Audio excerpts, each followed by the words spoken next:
So, Dex, what happened last time? Well, we were wandering around and we went to this very swanky bar, and we saw some. What do you call the guys that are the name of the dog guys? The dog guys, Varger. Varger. We got some Vargers, and then so we went over to them. We made up, and initially they didn't like it very much, but then Chapman got to get friendly with them, and then a fight broke out amongst some of the Vargers, and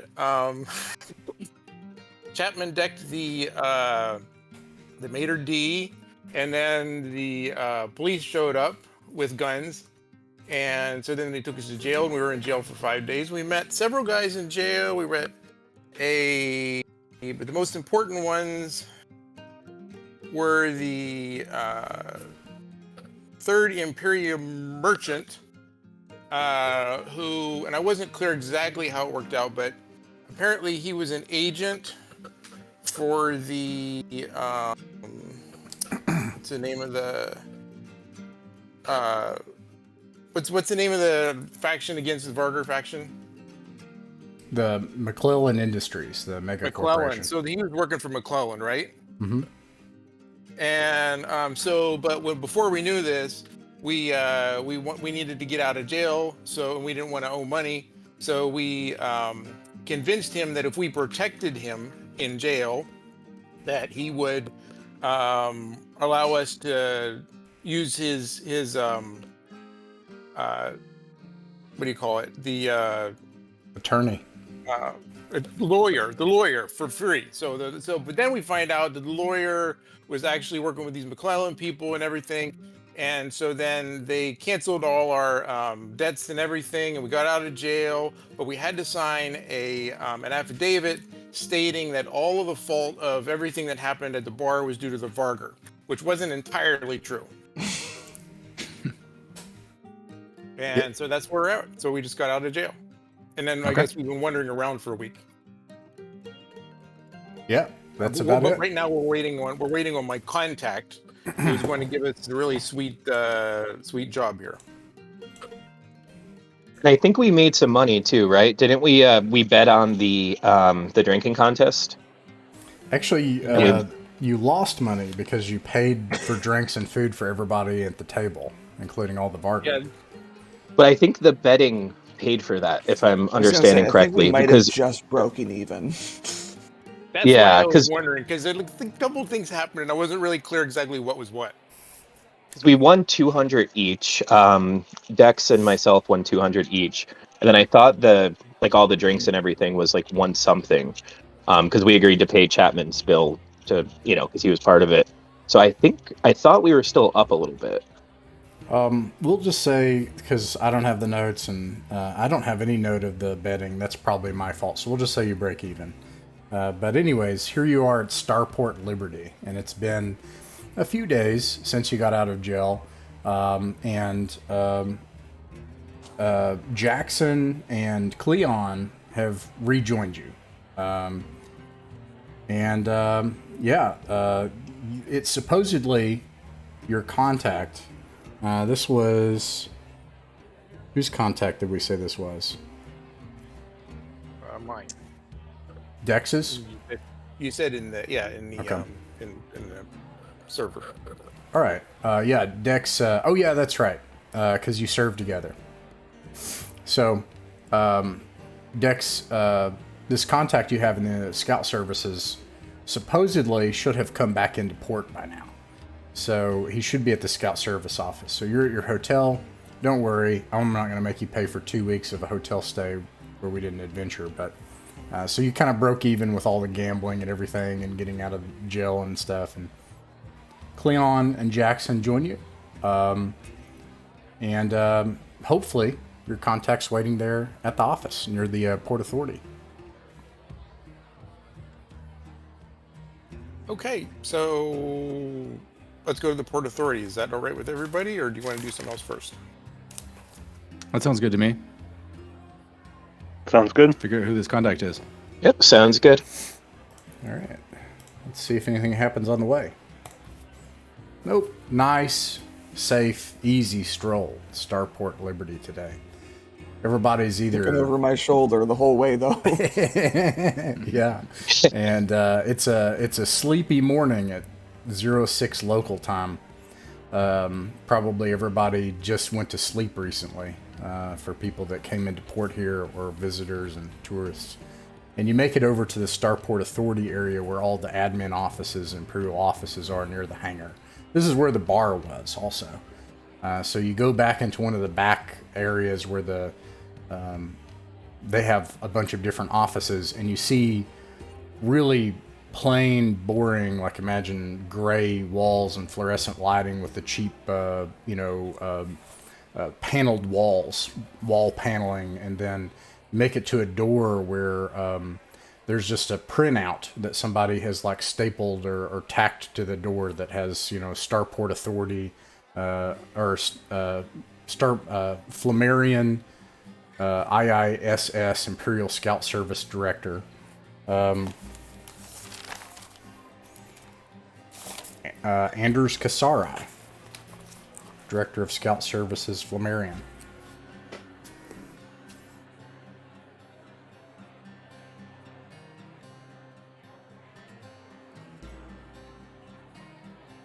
So we go in. All right. Yeah. Is this guy the contact? According to my notes, it should be. Yeah. Okay. When you open the door, Dex, it's there is a man sitting behind a table, which is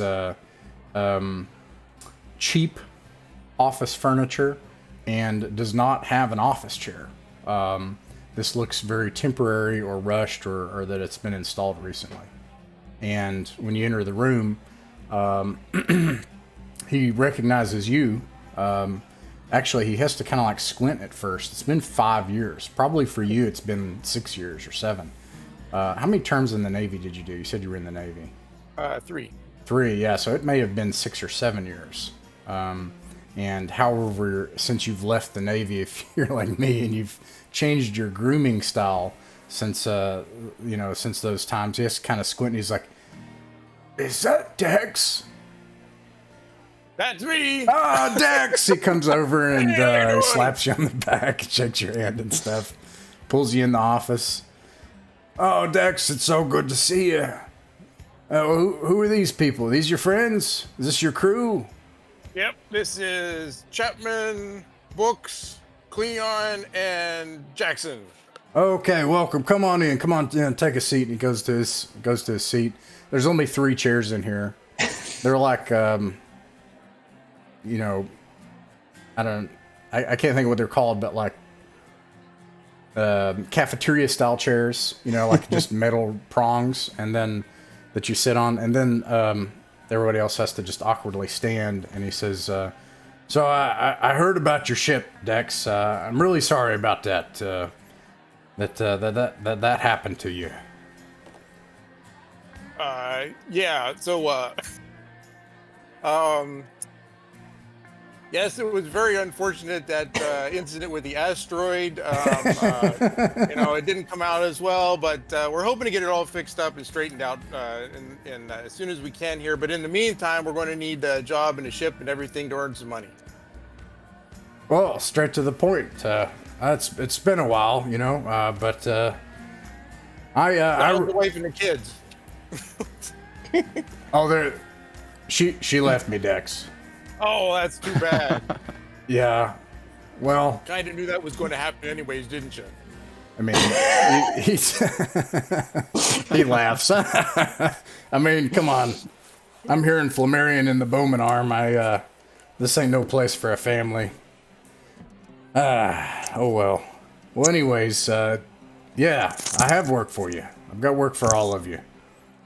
The scout services, we're not very popular here in the Bowman Arm as of late. Why is that? Why is that? Well, I think it just has to do with the war, how everything panned out here in the Spinward Marches. Subsector politics, life changed for people in ways that some people didn't want it to change.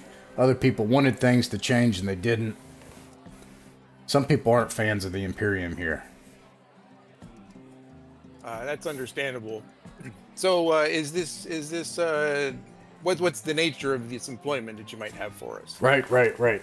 He shuffles through some paperwork. What is it? 2,600 years in the future, and he still has papers. He says, so we need contractors, private contractors, that willing to do some work. And we need a detached duty vessel. It needs to be retrieved. We'll give you all of the vouchers. We'll give you free transportation out there, one-way trip, 2 jumps, one of our chartered ships under contract. And you land on the planet. We'll give you all of the electronics that you need, all of the equipment. You find the ship, get it up and running, bring it back here. Payday. Okay, so the ship needs repaired? Yeah, I think we can assume that it needs repairs. It's been mothballed out there, once you find it, for at least a month, we think, if not longer, possibly a few months. So, could have some corrosion issues. If it's been left open to the environment on the planet, you'll have to replace some of the paneling and electronics. So we'll give you all of that. Okay. Question real quick. Are we going to be expected to repair it, or are we just going to tow it back in? You'll have to make the repairs. Now, out of character, don't worry. You don't have to have, like, mechanics or... I think each of you have engineering 1. I apologize. I know you mentioned someone mentioned the skills, but... I'm sure they'll give us good enough instructions. Yeah, so you can all assume... Actually, I've thought about this. This is one of those things where I, like, walk and I think about the games. And I thought about this, and I thought... I've been in this situation as a pilot. I cannot repair, like, an avionics suite, but if you needed me to take a repair manual and remove paneling and use a maintenance data computer and run a test, I could try, and it would probably take me a long time, and I'll screw it up a couple times. But I would need to be told what to do from a manual and be given everything. Yeah, so I think you all can do that. You have engineering 1, navigation, piloting. You have been on starships, so you can. But this is not something like some big maintenance job where you're overhauling a starship out in the wilds or something. They're not expecting. My real reason for asking is that somebody's going to have to be the one to pilot it back home, and I'm going to race you guys if you put me in that seat. Oh, yeah. Yeah, somebody's going to need to be a navigator, a pilot, and an engineer. That's why I gave you all those skills. And a gunner. I think I maybe didn't put in gunner, but if I didn't, you have gunnery 1. But anyways. I have gunnery 2. Oh, yeah. Nice. Okay, so he says, I'll give you 1,000 credit stipend up front. We'll give you all the gear. Got some flight cases. When you're ready to go, if you agree to the contract and sign up for it, we'll have the flight cases loaded with control panels and wiring and all the basic repair parts you need just to get the ship functional from being exposed to Atmo for a long time. And then free medium passage. Nothing fancy. Chartered vessel. Chartered vessel, who are we flying with? Autumn Gold is the name of the ship. Leaves tomorrow morning. Okay. And where is this at? Where are we going? Here at the hangar. They'll be here. What planet are we going to? Right. Where's the ship? Right. Autumn Gold, they have a through passage. They're going to make jump 1 twice. So you'll head into a dust ball in the middle of nowhere. I have to look. It doesn't even have a name. Let's see. 567-908. And then you'll make a jump from there to Walston. Is supposedly where the ship was left. Okay. And so, how did the ship get there? And what I'm looking for what we might expect as far as um, complications. What condition the ship might be in, all that sort of thing. Right. Let's see here. In other words, why was the ship left there? Yeah, the crew abandoned it. Okay. They abandoned it. Can we all can right. we Is there can we a assume the particular crew is still reason to on the get- planet? No, the crew's not I on was just the saying, can we planet. assume that the crew is still there? Yeah, They just abandoned and left and went somewhere else. Yeah, there's penalties for that. There's definitely a xenomorph on that ship. I don't have any statements about anything like that, but the fact is that sometimes crews, something looks to everybody else. He doesn't say this to Dex. No offense, but sometimes travelers, they get a detached duty vessel, and they kind of treat it like a rental. But the truth is that you have responsibilities when you sign up for a detached duty vessel from the Scout Service or from the Imperium. You leave it out on some planet somewhere and just walk off. My report has that they were taken into custody. Anyways, the ship legally belongs to us, to the Scout Service. So we need to get it back, put it into heavy maintenance. All right. So we'll get we need everything straightened out with the folks out front. We need to get the paperwork and everything, and then we'll be off to the hangar. Hey, that's one good thing about working for the Imperium. That's my job. I'll take care of all of that. You don't have to worry about it. You show up 06 tomorrow morning, and the Autumn Gold will be here to take you. And let's see. Once you get the ship, you'll have to fly it back. Navigation's on you, but I've got some vouchers for you depending on where you want to go. Let's see here. I've got vouchers for Squalia, Bowman, Faldor, back through 567908. You land at any of those places, fuel's on the Imperium's dime. Okay. And if the ship is out of fuel right now, will we have the resources to purchase fuel and get it running?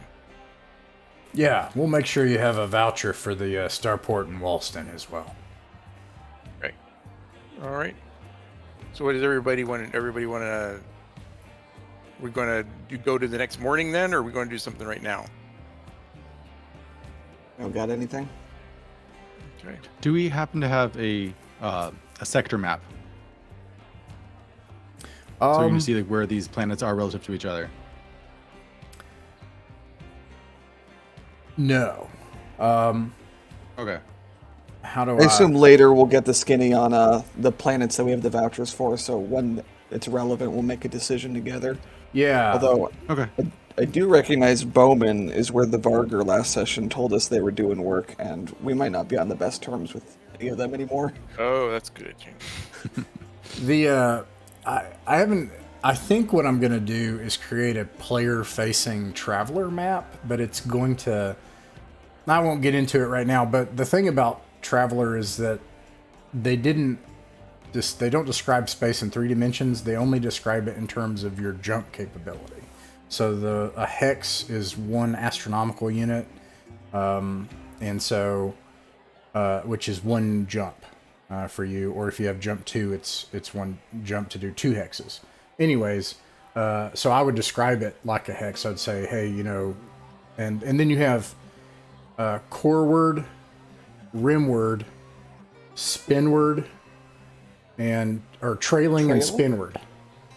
Yeah, trailing is because you have like this galactic like tail, and you can go core or rim, trail or spin, and so that's like north, south, east, and west. So I would say like trailing 1 astronomical unit. There's blank. There's this planet, and then if you have the options, but you also have to buy the astrogation data anyway. So you have to actually go and get this stuff to be able to go to places. but he's going to pay for Okay. it apparently. Okay. And one other thing, the electronic suite that we're going to give you, it should do a system update to bring the system, to our current systems that we have. When it does that, it'll give you 3 months of operation time, and then it'll expire, and the ship at its next planetfall will shut down and it won't operate. So surely there's no reason for you to be out for 3 months. Get the ship, come straight back. Take some cargo if you want. If you find a way to make money on the way back, by all means. All right. Sounds good. Sounds good. All right. Well, 6 a.m. then. Dex, it's good to see you, buddy. And he, shakes your hand again, claps your shoulder. Yeah. All right. You all leave. You have the rest of the day here in Startown Liberty. You can either return to the hotel, or you can go do some of the Startown Liberty stuff again for the day. I would suggest that we look around for information about we say Walston, and see if we can find out any more information so we know what to expect. Or you guys think that that's something we should do? Sure. If there's any rumors about where we're going, that'd be great. Yeah, that's what. So we could either go to a bar. I thought maybe instead of a bar, because we might get in a fight again. we could We'll go to the local library. We could try the hangar. Right, we'll be less likely to get into a fight. And look for spacers over the hangar. So it's up to you guys what you want to do. Yeah. Hangar sounds good to me. That's a good idea. Okay. So I'll kind of present a couple of options here, but with a caveat. I think this is going to sound very strange in the internet age, but these people in the Imperium do not have an internet age. They live in an age of sail. So this may seem peculiar, but finding information about a planet is actually kind of difficult. Now, that being said, so one option is to just talk to sailors and find them, and maybe you'll find somebody that's been through Walston, and maybe you won't. Maybe you'll find a different place that you could use the information later. The other option is what I'll say. Yeah, you can, and I think you go to the hangar for this too.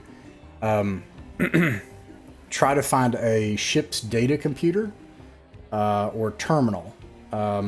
Maybe you could even ask your friend, and you don't have to go back in there, but ask to use a government ship's computer for a ship's library information. So your ship will sometimes have this. I don't know if it's software you buy or if it just has it, but it's what's called a ship's library, and it will give you really basic information about the planet. Like what type of planet is it, and what's in the solar system, and stuff like that. Okay. So we're going to keep an eye out for a terminal. And do we have access to our ship? The gold. Yeah, it's supposed to come into one. port tomorrow. It's supposed to come in soon. The wrecked one. Oh, your wreck ship. I'll say it's completely totaled. Okay, totaled. Okay. Yeah, so we're going to walk over there. We're going to keep an eye out for a data computer terminal, and also for travelers and anybody that looks like an old-time spacer. Okay. If you ask Andrus Kasari just to be able to use a ship's computer, you're able to access a ship's library that has information on Walston. I can give you some basic information that a ship's library would have. Walston is a client state of the Third Imperium, meaning that it's not in its actual political boundaries in space, but that they do things like operate a starport there and defend its territory and such. It is supposed to be a medium-sized planet with a thin, tainted atmosphere, 40% oceans, small population of only several thousand, and a self-perpetuating oligarchy. This is probably the most important data based on this. It is law level 8, meaning that anything more than a short blade is prohibited once you go into customs. So no guns. Can you bring broadswords? No. Yeah, and only like a dagger or smaller. All right. Everybody can purchase a dagger if you prefer, knowing that. So, smart job. Might have to checking invest in a ahead. collapsible broadsword. I think those are illegal in like every system. Switch broadsword. Let's see. The population is 70% Vargar. And the only other thing that you can find out in the basic information, you can tell this has not been updated in a long time. It's sort of the business of the Scout Service to do stuff like this. And it seems like thanks to the war for the past 1 or 2 decades, they have not been out and about.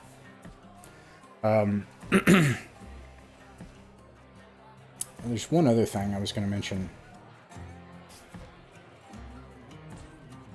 It claims that there's no infrastructure on the planet, but this is an old report. In fact, you know that's not true. They have a Class C starport. So it's outdated information. I suppose other things is it's a solar system with a dwarf star. I don't know if you want to... This is like way later if you're going to start exploring and doing stuff. 2 gas giants, that's useful information because gas giants mean hydrogen, and that's how you refuel, is you can just lower scoops and refuel. And then 5 other worlds that are uninhabitable. There are no asteroid belts. You said 5 other worlds? Mm-hmm. Uninhabitable? Yeah.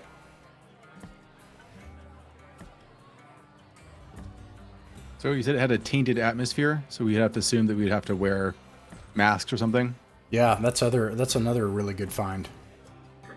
You can use your vac suit for that.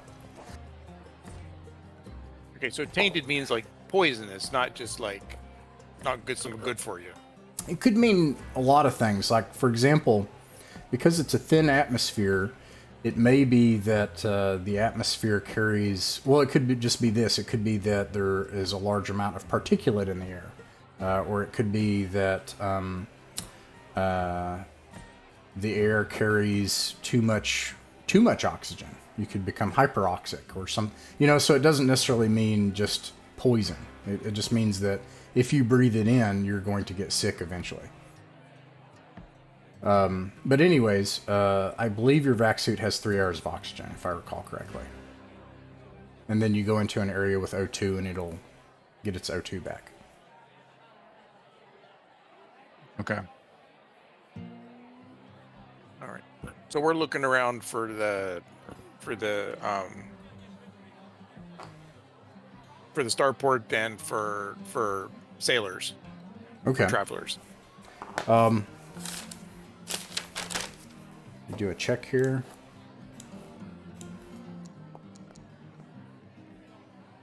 All right.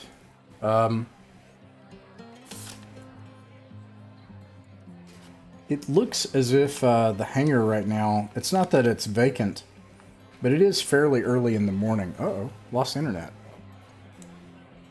Hopefully you I guys still don't... see you.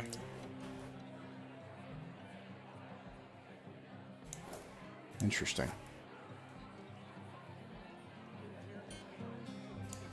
Give me a second.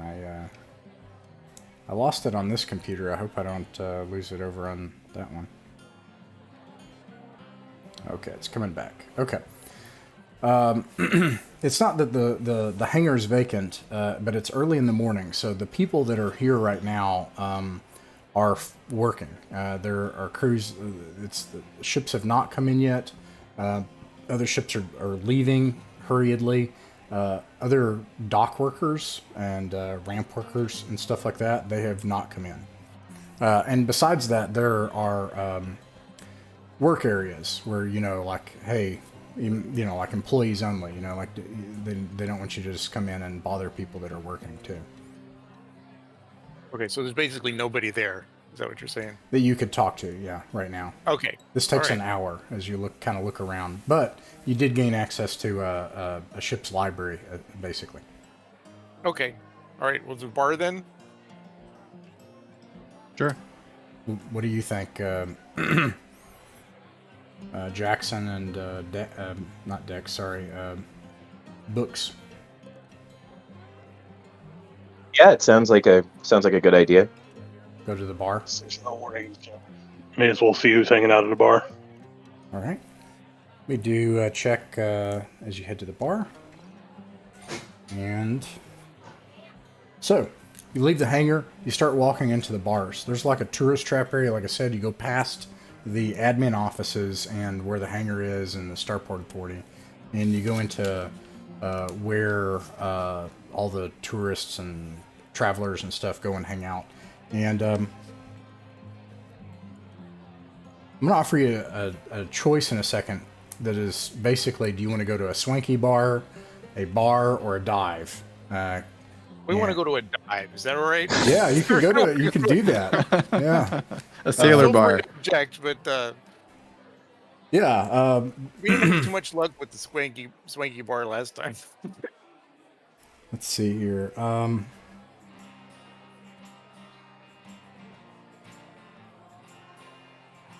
As you're kind of walking in the streets, a public transit pulls up near a public stop and stops, and people start getting on. You can see that there's a group of like loud tourists, completely self-absorbed in their own tale of their vacations here in Flammarion. They look pretty middle class or beyond, and they start to load up into this like a hover bus, and they get inside. The last person, she pulls herself up, gets inside, and a thing falls out of her purse onto the road. It looks well, you can see it's basically a like a data disk storage. I have a question. Yeah. Was she among the tourists? Did she look like she was on vacation? It looked like she was with the tourists, and that she was like the last one to get on the bus, and this thing just fell out of her purse. Did the bus take off yet? It hasn't. Yeah. I will prove my nobility before my friends here and try to return this dropped purse to its rightful owner after quickly listening to hear how much is in there. Yeah. They are only just talking about like the mixed drinks that they had at a dedicated mixed drink only place. It's really vapid, the conversation.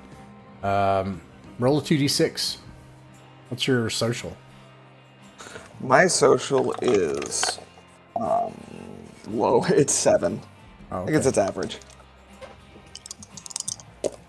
I try not to smell too bad when I approach this. Forest. I got a 4, so. So what do you say? You hand her the Pardon me, ma'am, and I tug like a little bit too much on her clothing to get her attention. She looks like shocked and terrified that she at first thinks maybe she's being assaulted, and then she looks and sees you have the data disk, and she looks shocked. Oh, no. I just put it right in her face. And she grabs it really quickly, and she says, thank you. And then she just hurriedly backs into the bus, and the bus takes off. I feel like I did something wrong here today. Smooth, Chapman. Very smooth. All right, going to a dive. Let's see here. I still have like a fresh black eye from when we were in jail and everything. Looking nasty, broken nose. I do not have a nasty enough place in the stuff I have right here, so I have to bring up the tables for this. Please excuse me. I didn't think I would.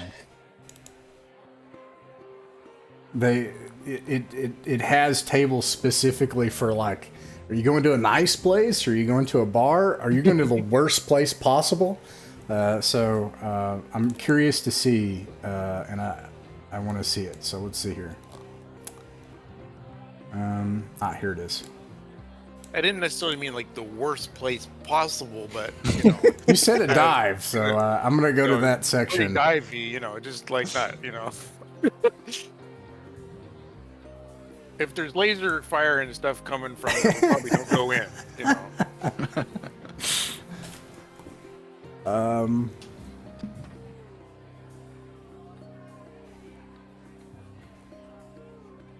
What is it? I don't want to say that word out loud. That might be a bad word.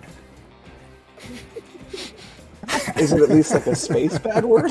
I don't know. I'll post it later. It looks bad. The risk of playing old school games.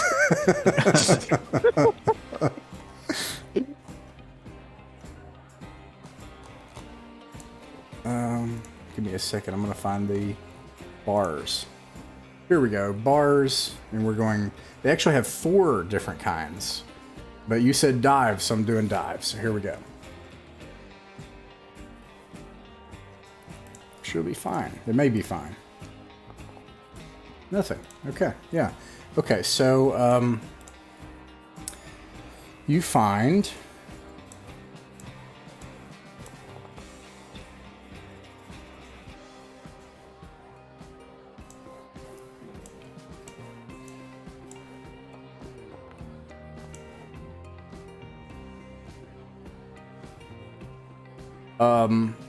So the seediest place nearby that's in general, again, I know that you can say I'm looking for the seediest place, but it's like this. You have like a really swanky place that you could go check out, or you have a bar and then you have a dive. So this is what it is there's an alleyway, and the alleyway just goes into a dark space with neon lights, and it's just a back street. And the back street has what formed like a bar space, an apron space, and an awning. And tending it is a robot. It's just automated. And there's just these little tiki spaces where some people are sitting up against the wall. And on the opposite side of the alley, you can hear the police go by. It doesn't look like there are any spacers around here, any travelers.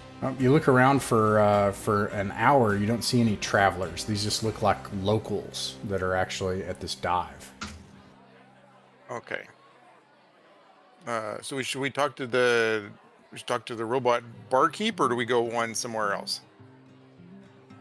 Are robots? I wonder if the robot will. Yeah, I wonder if the robot will even talk to us, or maybe he can refer us to a different bar where there might actually be sailors. Maybe he's programmed not to help his competition, but I guess we can try. Yeah. We'll ask him which places we should avoid.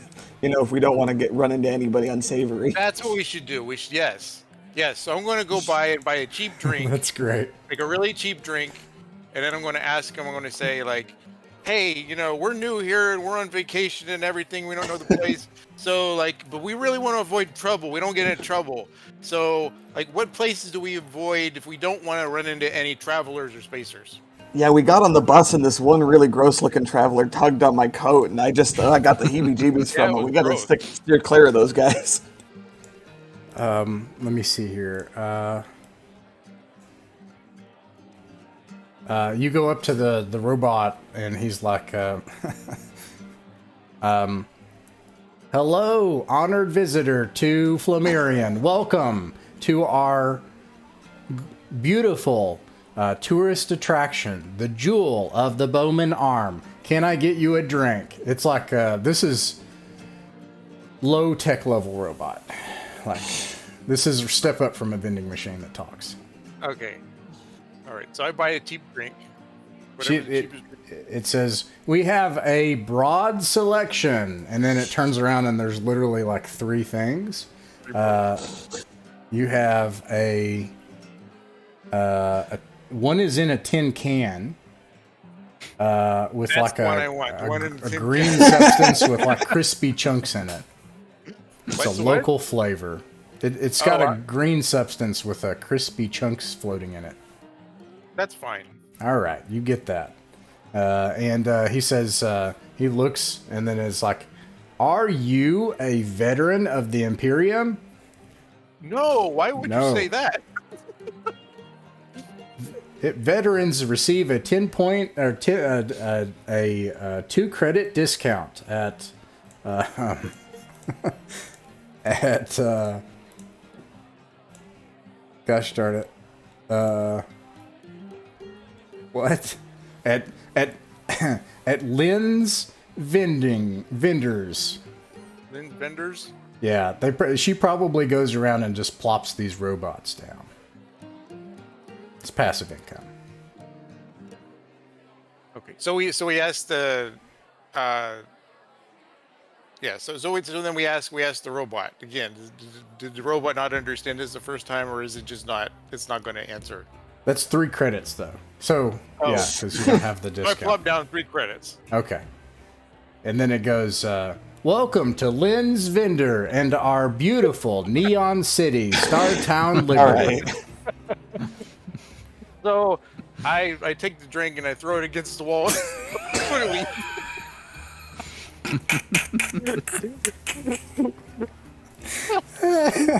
Okay, so it's been, let's see, this has been 3 hours. How long do you want to search for travelers? That would be my Do we next want to question. split up, gang, to cover more ground? I thought we might, Well, might run into some information sooner, but It's early Probably in the the morning. easiest way is to go back to the spaceport when it opens and just wait for spaceships there there. you go. That's what we should Yeah. In the Okay. meantime, I don't know. We'll play card games or something. We bring out some board You're games. not going to go back into the, what's it called? The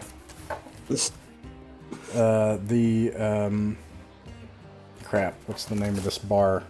The Star Haven Tavern. You're not going to go back in there? I mean, No. That's a terrible idea. not, Oh, that was not terrible. everyone. Okay. Not everyone in the party has ruined their reputation there. So like, Okay, you go back to the You hangar. wear a disguise or something. And you find a place to just wait and kind of watch the ships come in. And let's see. I'm going to roll 1, 2. Let's do 3 hours and see if anything. Yeah, it does. And then also on the way back. Okay.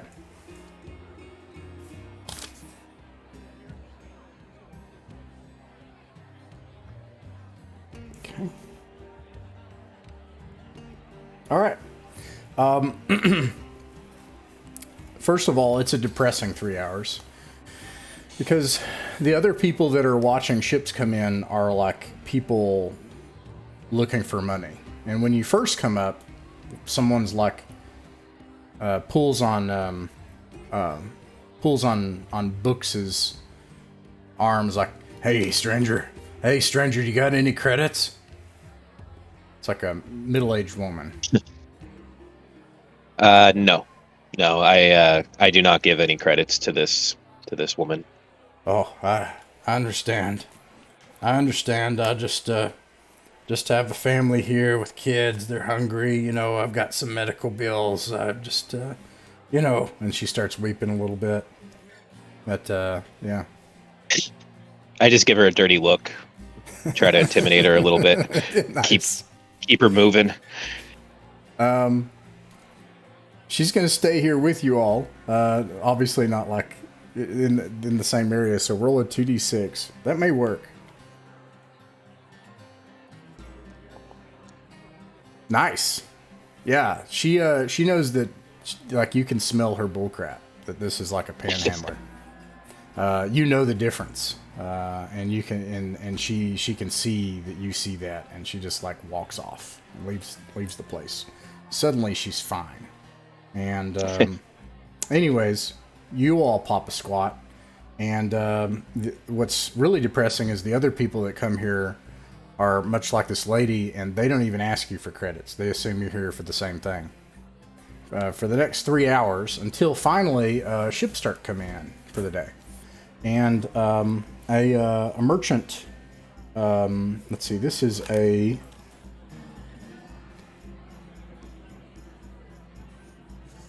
This is a merchant cruiser. So a very large ship. It takes up a couple of pads, as it were, that would be taken up by a 200-ton free trader, a regular-sized medium ship. And there are a whole gaggle of people laughing and joking and stuff and smoking coming off the forward ramp where the cargo is, that goes directly into the cargo bay of the ship. It's clear they're about to take some shore leave. Captain, Yeah. not too late to turn this into a heist session if we want. Sure. Sorry. Yes. That was way easier than I thought. You're I gonna feel like go. we could do this. I was Get in going and to out. suggest I was going to suggest, that like, maybe we look for a way to find a heist, because I thought that like, especially, I didn't want to just like steal somebody's stuff, but like if we could find like some nasty people, we could steal the nasty people's stuff. So, or we could find like somebody that has somebody It's a stole their merchant stuff. cruiser. They probably have like wholesale goods, raw materials, things that nobody's going to be hurting for losing those. Yeah. Okay, so what's the difference between a heist and an outright vandalism or outright theft? Because a heist is more like you got to plan it, and you got to have like the dun dun dun dun, dun. Well, in making that decision, let me present kind of some environmental info that you would have. This is an Imperial starport with armed guards and a security area that you'd pass through to get into the hangar. And then you can assume that a 400-ton cruiser is also very well guarded. So, All right. We'll this table is this for this when is like the next size job of is over. this is like the size of what would be like an Imperial warship. So it has like 8 guns on it, and it's probably got a dedicated security crew. So I don't know what to say, but I would just say to these guys coming off here, like something that like, old travelers would say to like, other people, so I don't know. Yeah. Okay. Ask him to bum a light. Yeah. So we can, yeah, you guys got a light? Yeah. Let's see.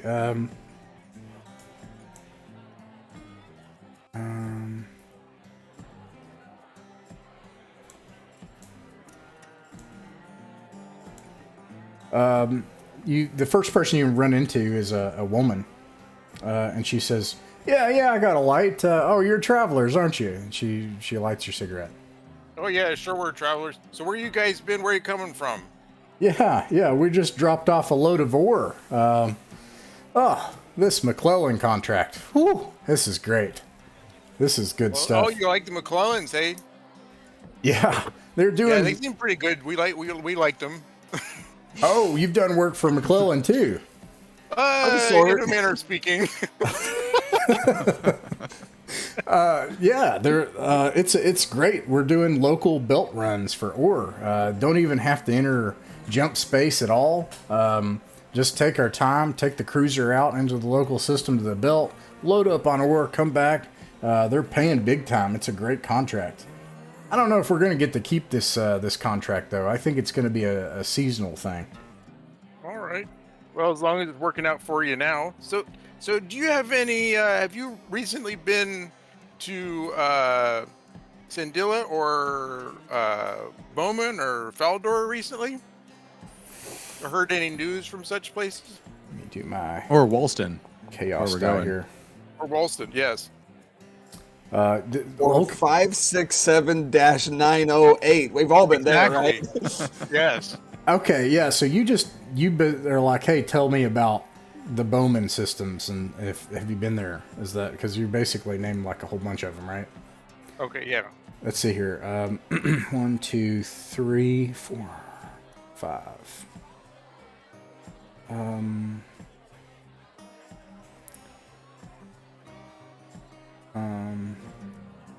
2, 3, 4, 5. I'm gonna roll a. I mean, she will have. I'll tell you in a second.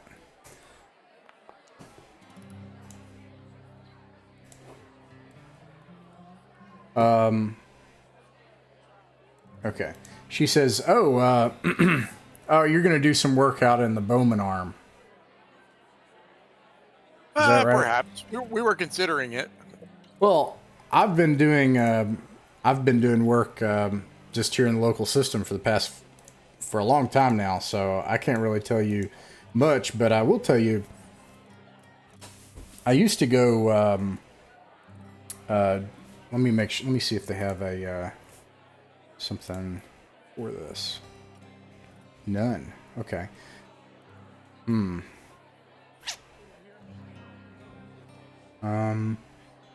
Well, then that wouldn't make sense. Let me skip to this one.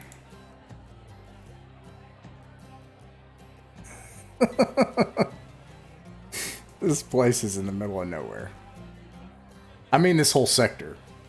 She says, I used to stop for fuel in Squalia, but that was a long time ago. I was with a different crew back then. Ever since I got hired on this contract, I haven't had to worry about as much. And this baby over here, I'm the pilot. And nothing messes with us in this thing. Yeah, that's a nice ship. Yeah. It sure is. So, do you have any action recently? Anytime pirates see what we're in, they turn their systems off or they turn around and vector out. And they run away. It's very nice. All we have to do is show our teeth, and I don't have to worry about anything. That sounds pretty sweet. Yeah. But like I said, eventually this contract will be up. I'm not sure when, but life's nice while it is. So we got a few weeks here, and we're tied up for a few weeks. But after that, we might be interested in some work. How did you get a job with the McClellans? Well,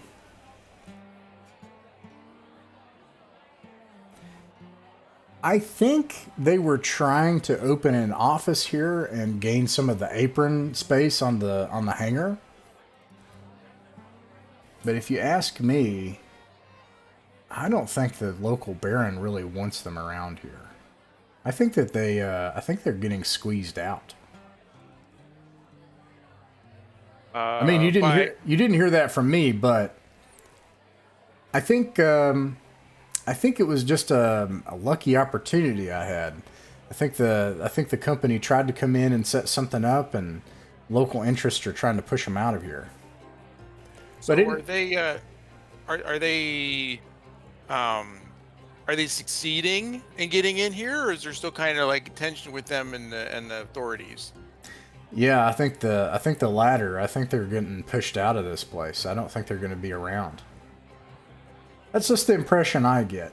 They haven't expanded their operations. They haven't opened an operations center or an office. It looked like they'd secured an office space here at the starport, and then that realty went away. It was given to somebody else. So looks like the contract's not hanging around. Now, so if any locals, go ahead. A big company like McClellan doesn't take a risk to enter a new market like this without thinking that they're going to get to benefit from it. So that leads me to believe that the Baron got involved, or another company maybe. The sector Baron for the Imperium nearby. It would be. You mean in favor of the McClellan? Against them. Against them. Oh. Yeah, to get them out of here. So have you been hassled because of working for McClellan? And then she points to the giant ship full of massive laser guns. Where are the McClellans based out of? Oh, McClellan Industries. They're Imperial Mega Corporation. They're all over the Imperium. They've got bases spanning probably 6 or 7 sectors. A sector is... So just because we're in a remote part of space, they just don't have much of a foothold here. Yeah. I would compare it to like a megacorp for us, like if Amazon or Walmart rolled up. Okay. Globe-spanning multinational corporation.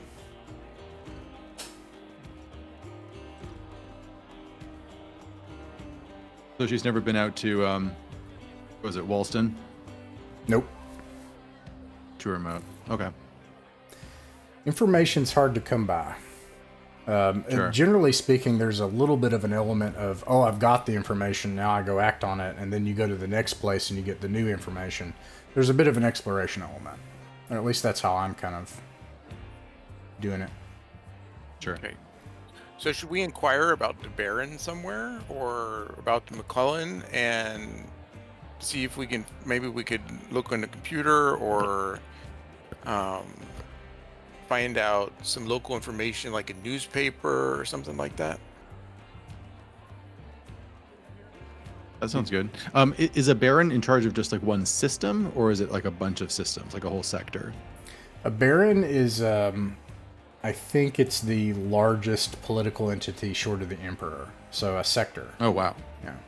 Oh, so this that doesn't is real mean he's like personally interested in this little micro of what's going on. More so just to say that's his authority is at work. Like imperial interests are at play. Okay. So this guy would be in charge of the whole like region of space that we'd be adventuring in for a while. Yeah, and I don't think you'll ever leave the sector. You could possibly leave the subsector, which consists of something like 24 solar systems. But the sector is like spinward marches, and that's I don't know, 100, 200 solar systems or something. I don't know. Maybe. So I guess the Baron would be a well-known person to everyone in the sector. Yeah, and I did not mean to give the impression that the Baron personally got involved. More so Sure. that it's just a representation of his authority, that the Imperium is involved. But Yeah, we'll so keep if an it's the eye out Baron for- versus like a mega corporation, then it's more like large forces that work against each other, not like a petty squabble or something. Yeah. That makes sense. There is a question of whether the Baron doesn't like McClellan because of them being involved in here for some particular local reason, or whether it's a larger issue between the two organizations. Mm-hmm. You'd probably need to find someone with more clout than a starship pilot to answer such. What's the name of the Baron? I don't know. Let me see. Oh. Let's see here.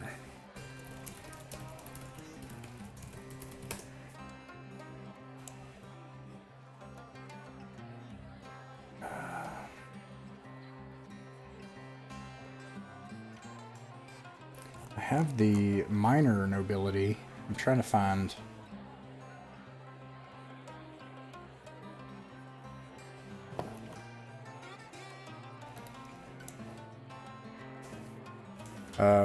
This is something that you could like find on a system. It would be his portrait's probably hanging on the wall.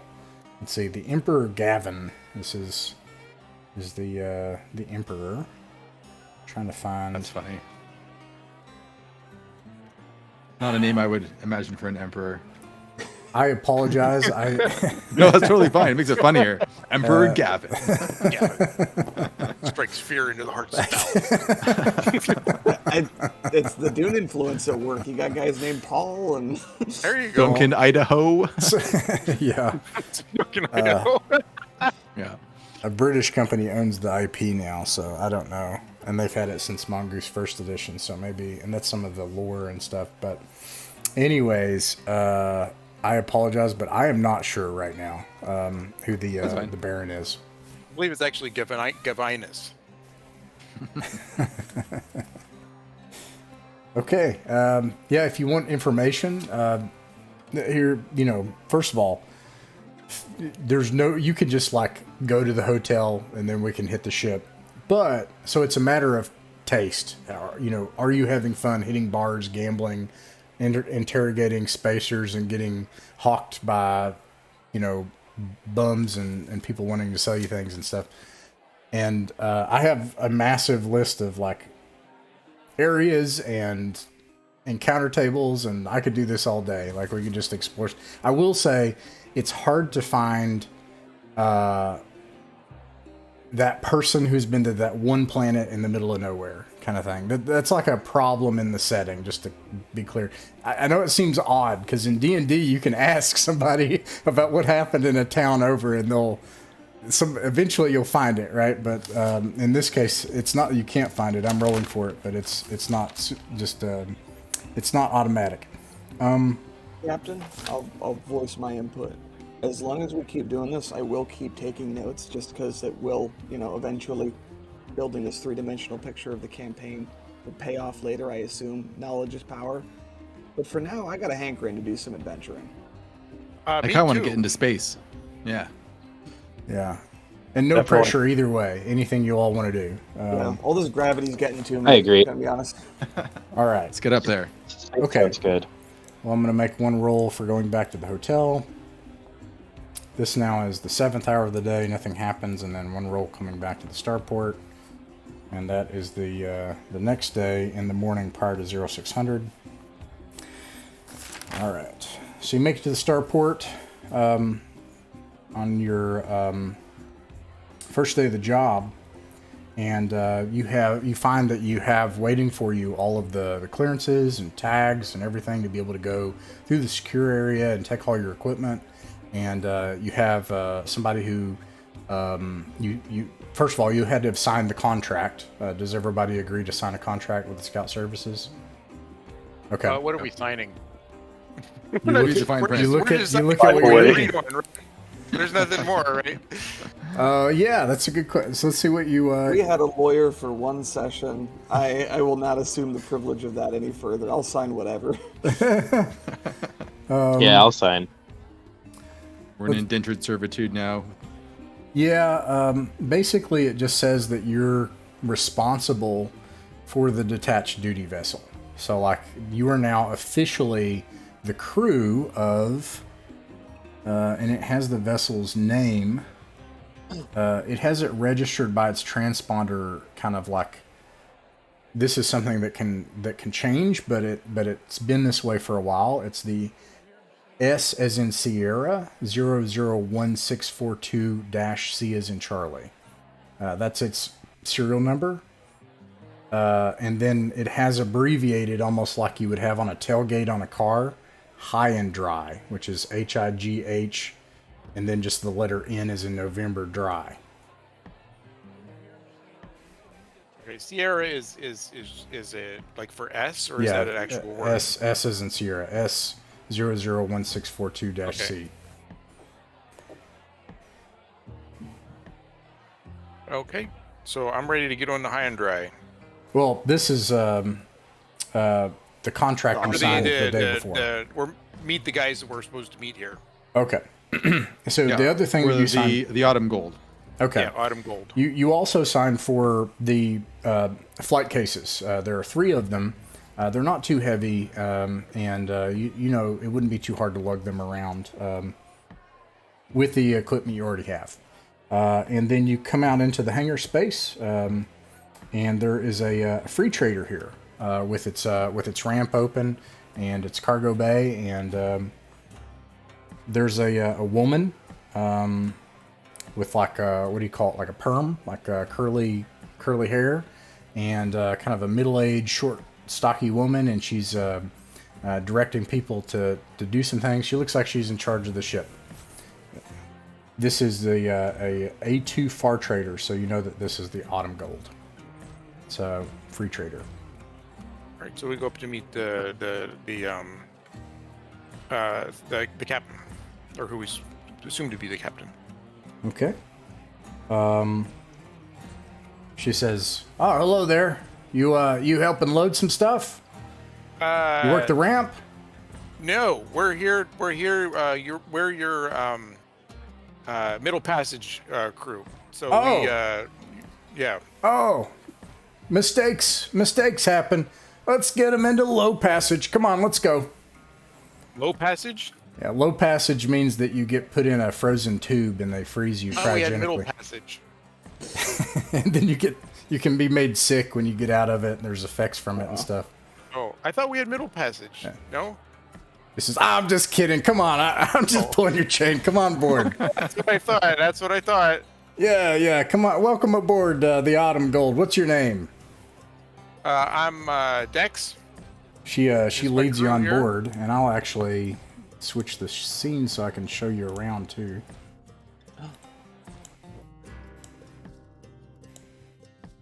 Sorry, I feel like an idiot. How do we get this thing? Was there a Oh, Is there a I link didn't that you update follow this. each time you come in here, or how do you guys get to that?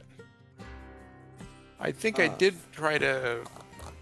Every session, Ross has DM'd me at least a new link each time. Oh. There Oh, it is. Yeah, sorry, I messaged it to you. I should have checked, but again, Got it.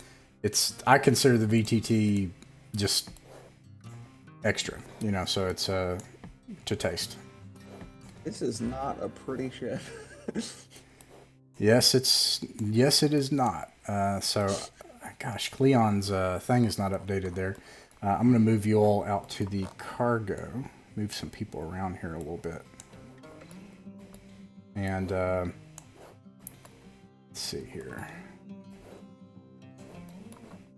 Move you all. Oop. Why is he dead? Why is he dead? That's weird. He died. Oh, I'm back.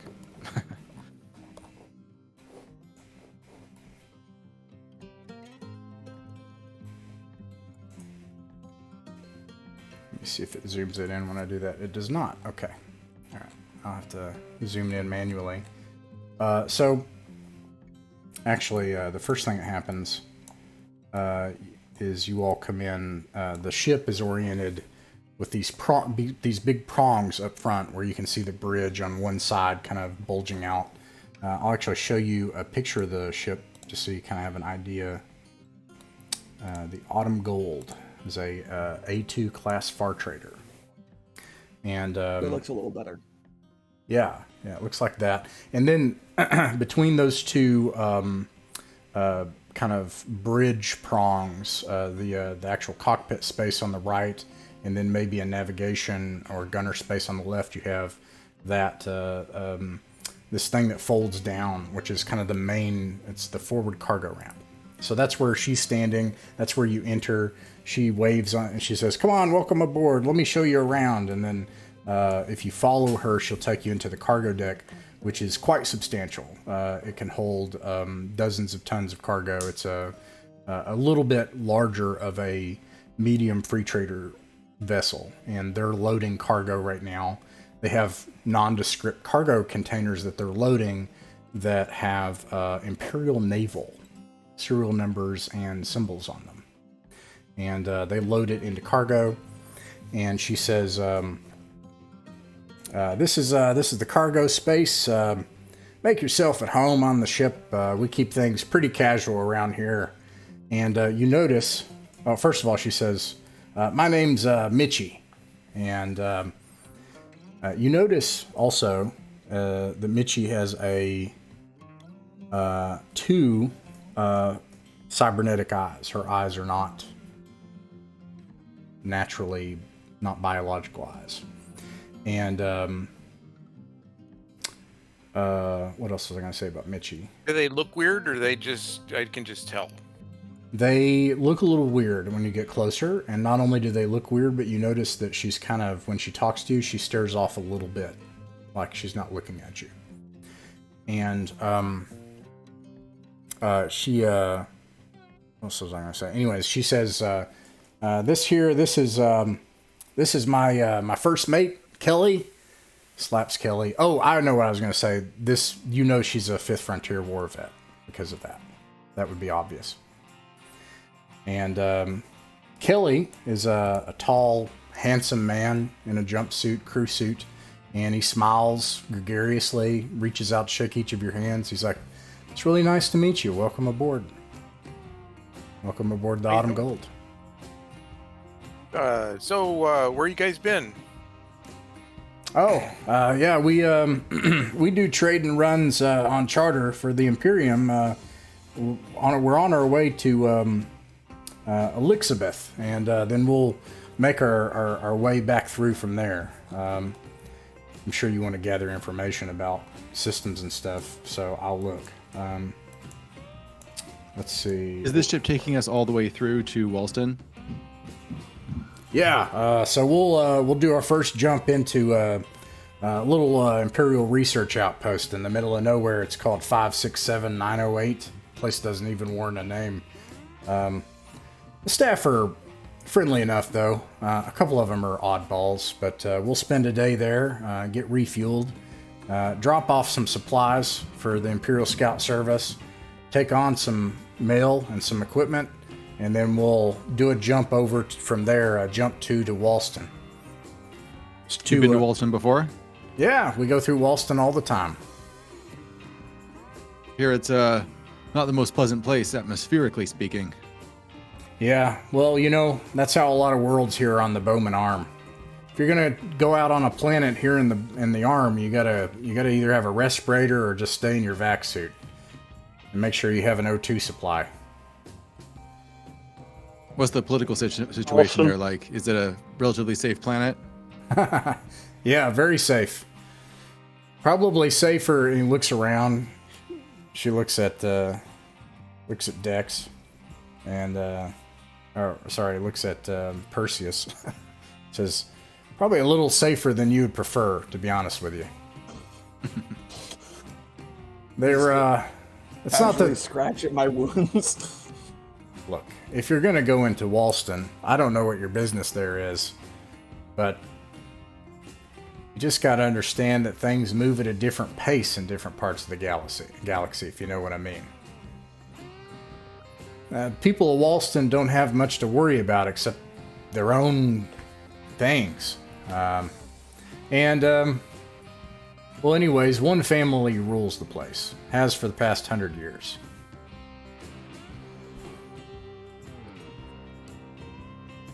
Okay. So I'm not anticipating a lot of trouble then to complete our mission. Well, not the kind of trouble you're probably thinking about.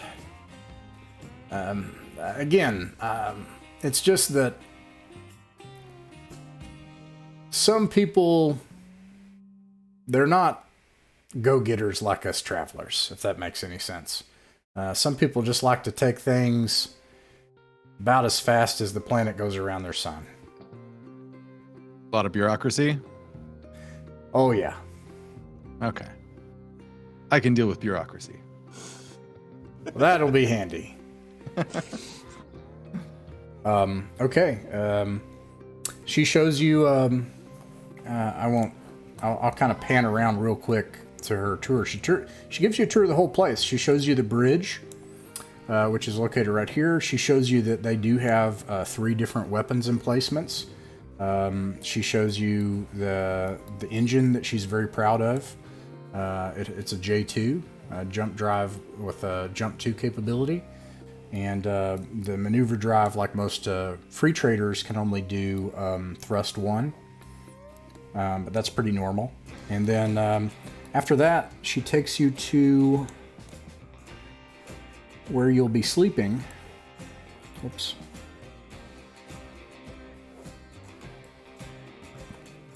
Which is the passenger deck, which is kind of up behind and above on the second floor. And there are these different rooms. The rooms, these are 1.5 meters. What is off the top? I can't remember. Meters to feet. That's wait.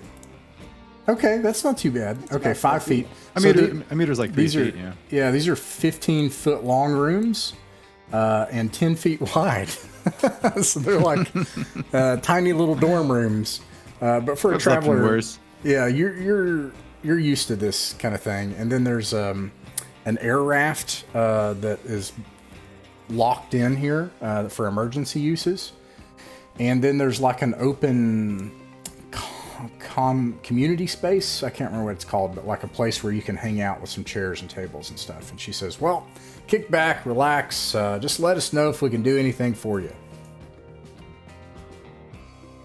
Pleasure to be aboard. All right. So I I'll- think maybe we should hang out and converse here for a little bit. I mean, this jump's going to be like a week long, right? Before she leaves, she'll say, I'll have my first mate or one of my other crew come by and show you our emergency procedures. And then she walks off. Go ahead, sorry. Did we get the down payment from that guy that he said he was going to pay us before we left? Yeah, I'm sorry. Everybody should have 1,000 credits added. At 1,000, And- okay. And you should have subtracted 30 for the hotel. And another, I think it's 10 for food. So minus 40 for the day. But the good news is that when you're on a ship, you don't have to pay food or lodging. Okay. Sorry, Dex. You said you wanted to probably chat for a bit. Yeah, so I wanted to, because I was concerned that she wanted to put us in low berth. And so I'm not sure I trust these guys. First of all, I didn't trust them anyways, but, so what were you guys' impressions of the deal? I wouldn't worry if I were you. Don't worry, we'll be on the front lines. We'll keep you safe. Anybody tries any funny business, we'll send Cleon at them. I brought my broadsword. I have a broadsword and a revolver now, so I walk around with it openly. Okay, I do too. I got a broadsword too, so. They just let you keep it. Once you get it checked through security into the starport, they let you have it on you. Yeah. Okay. And a knife in my boot.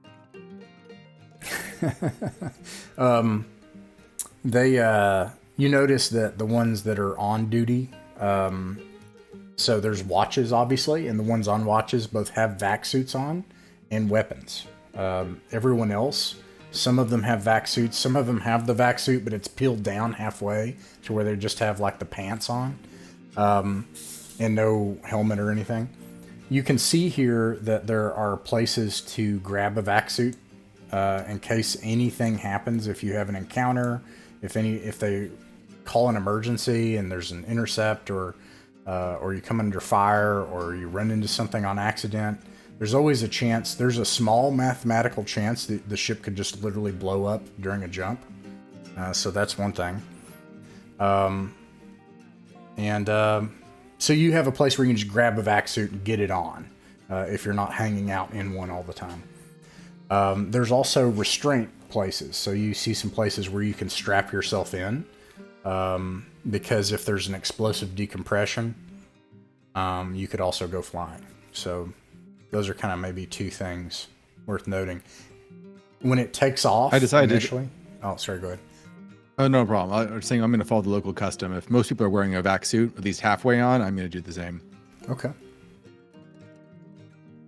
Jackson grew up in the belt, so he's pretty used to living in a vac suit. So yeah, definitely keeping it on. Yeah. Yeah, for seasoned travelers, you're probably just used to just hanging around in it. It's more convenient than trying to get it on and off. Okay. All right, let's see.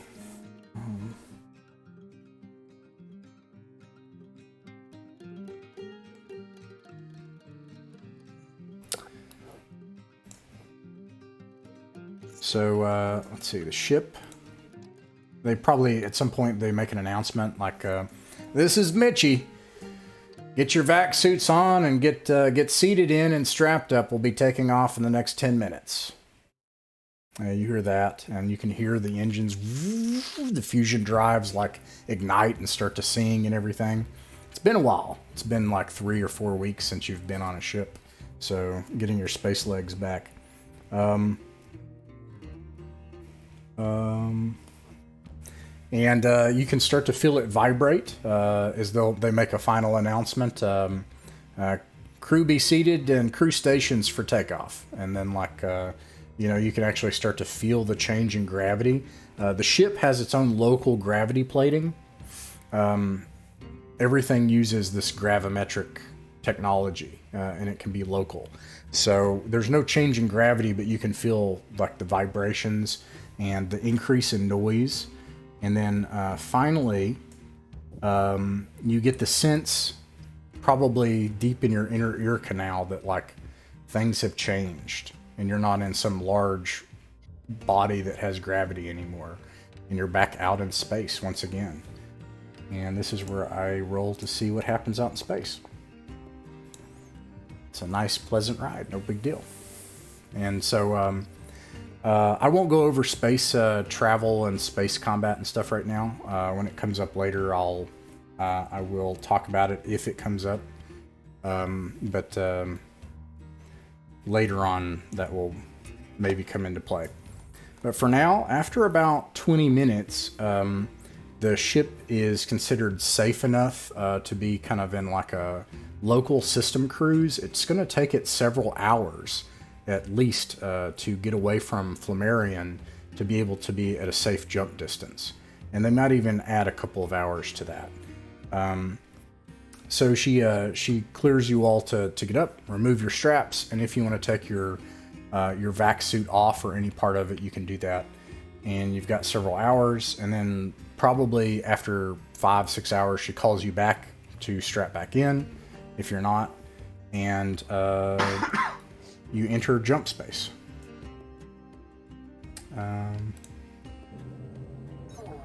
You probably just don't even see anything. You just hear the warnings and the changes in information from wherever your couches are for that, and then you hear a kind of strange din roiling outside the ship from the ship's. You don't hear it outside the ship. You hear the ship hull, like it's different. And you are now in jump space, which is a small alternate reality that you exist in. And you're here for a week, 168 hours. Is there anything that you want to do? What does it look like if I look out the window? Yeah, you see a kind of like spinning, roiling mass of light, is what it looks like. Kind of like the Star Wars hyperspace? I imagine it's kind of like brighter, because that kind of looks like the stars are moving past, and this looks like the full visible spectrum is kind of being torn apart and roiling around outside. Cool.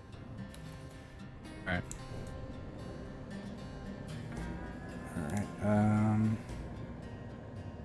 Okay. Just hang out with the crew, see if we can hear any rumors about Walston on our way there, so be as prepared as we can. And we'll want to get a number of how many they are, size them up a little bit, see if they look like it maybe could give us any trouble, or if they could be really cool. Yeah, I'd like to at least know how many people are on the ship and what they look like.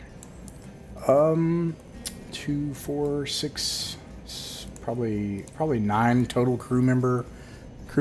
You've got the captain, Mitchie, the first mate, Kelly. There's a young guy here, and you're here for a week. So eventually, everyone wants to talk to everybody. So his name is Ruan Zing. He's actually a advanced education, a college student, and this is like his practicum. This is his what do you call it? When you're a nurse or a doctor, you go a technical Residency? where he's going and getting hands-on training, and he's actually the ship's medic. Try not to bully him too much. Sounds like he could be valuable.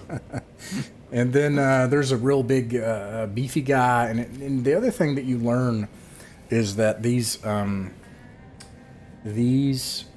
crew members were only recently, it looks like some crew had left and they had a turnover, and most of the crew members are new, except the first mate and the captain.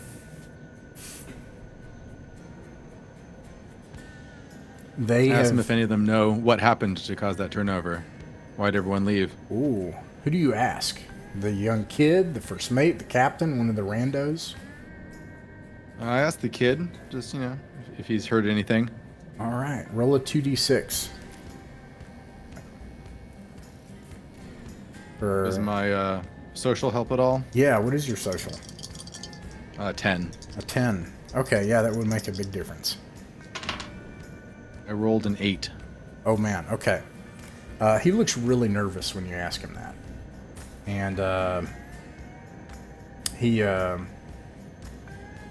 however you manage to kind of assuage his fears and his nervousness, he eventually calms down and he's like, "Oh, Captain Mitchie, she's a frontier vet, and her eyes are. Some people say her eyes are going out. Going out? Yeah. 2, 3, 4. As in not working anymore? Yeah, that's right. Why wouldn't everybody leave because she's going blind? She doesn't have any trouble piloting, does she? Hold on just a second. Everybody run for the hills when she I'm starts okay with swerving in space traffic. It's like someone just joined the chat. Yeah. Okay. Sorry. Could you say that again? I apologize. Yeah, somebody joined. I role select these things. I don't know how you had Traveler as the role. I'll have to take a look at the server stuff later. Sometimes we have like areas where people just come in and hang out, but yeah, not the specific game ones. So what were you asking? I apologize. The kid alluded to her losing her sight more and more when we asked about why there was such a turnover. So what's the connection there? She's got cyberware from the war, and it does look like it's going out to me. If I had to guess, I would say that they tried to use it as a nerve patch, and the fact is that eventually the interface starts to break down. Without some really high tech level intervention, I don't think she'll be able to see. That's just my guess. Look, don't tell any of them that I said that, but it seems like, I mean, this is what happens sometimes. No offense, because he can see that you all have cyberware, like ears and eyes and stuff on your face too. He's like, eventually the cyberware gives out before. Well, never mind. I didn't mean any offense. So I asked the kid if his medical training enables him to assess or fix cyberware, or if it's just he just knows that this is a thing that happens. It's just that's my guess, and I hope I'm wrong. But there's no way I could fix it. In fact, no doctor in the subsector could fix it. You would need a high tech level med bay, something maybe from the Imperial Navy or something like that. Nothing on one of these worlds. Do any of us have any relevant skills that would enable us to either know or do anything about this one way or another, whether it's just to see if we know that she's doing it or, whatever? Does anybody have Medic 1? I think that would be... No, I don't think anybody does. Yeah, no, I don't think so. And she's the captain. Is she actively flying the ship? No, they have hired a pilot. Yeah. All right. Okay. And So maybe she's just a little bit uncomfortable to be around. That's why everybody's leaving. Yeah, I'm not sure about this. He says I think this happens sometimes with crews. I don't know, and you would know this does happen. Is a lot of times crews form around the captain, right? And they have the ship mortgage. That's the thing. Like, it's theirs. And so the crew kind of forms around that. And if that captain starts to gain debt, gain criminal reputation, lose licenses, not have money, or lose their mind or their body, then the crew just start to like, oh, well, we got to go find a different employer. My feeling is that there has to be something wrong with either the captain or the ship, because we wouldn't be going otherwise. I think Captain Mitchie's best days are still ahead of her. You know what? We're gonna rally around her. It's gonna go great. I have faith because we're not a bunch of cowards. I'm gonna go like as I go through the ship. I'm kind of like not without digging. You know, I don't want to like look like I'm snooping, but I'm just gonna keep an eye out to see if I see any like indications of something that might have happened. Not necessarily anything you know really dramatic, but like if other people's maybe old possessions are around, or if, Right. you know, whatever. Yeah, roll 2d6 to get an 8. This is something you're going to try to do over the week. So you're going to see if something's out of place, see if you can hear a Got a conversation. 4. A 4.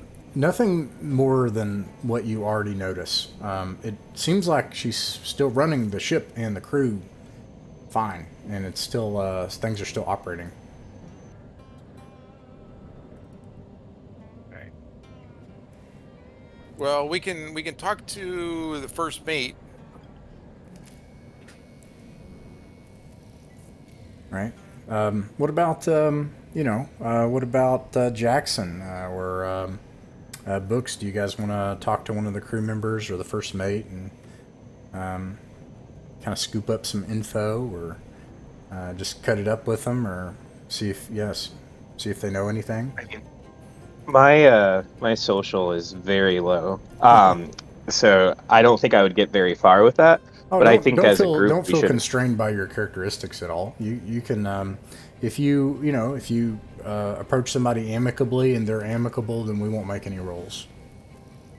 Okay, yeah, I think talking to the first mate would be good. Okay. He by now it's been a few days. He sees you. He's working near the bridge, drinking a cup of coffee. He says, "Oh, hey Jackson, how you doing today?" Jackson or B? I'm sorry, not why did I say that? Books.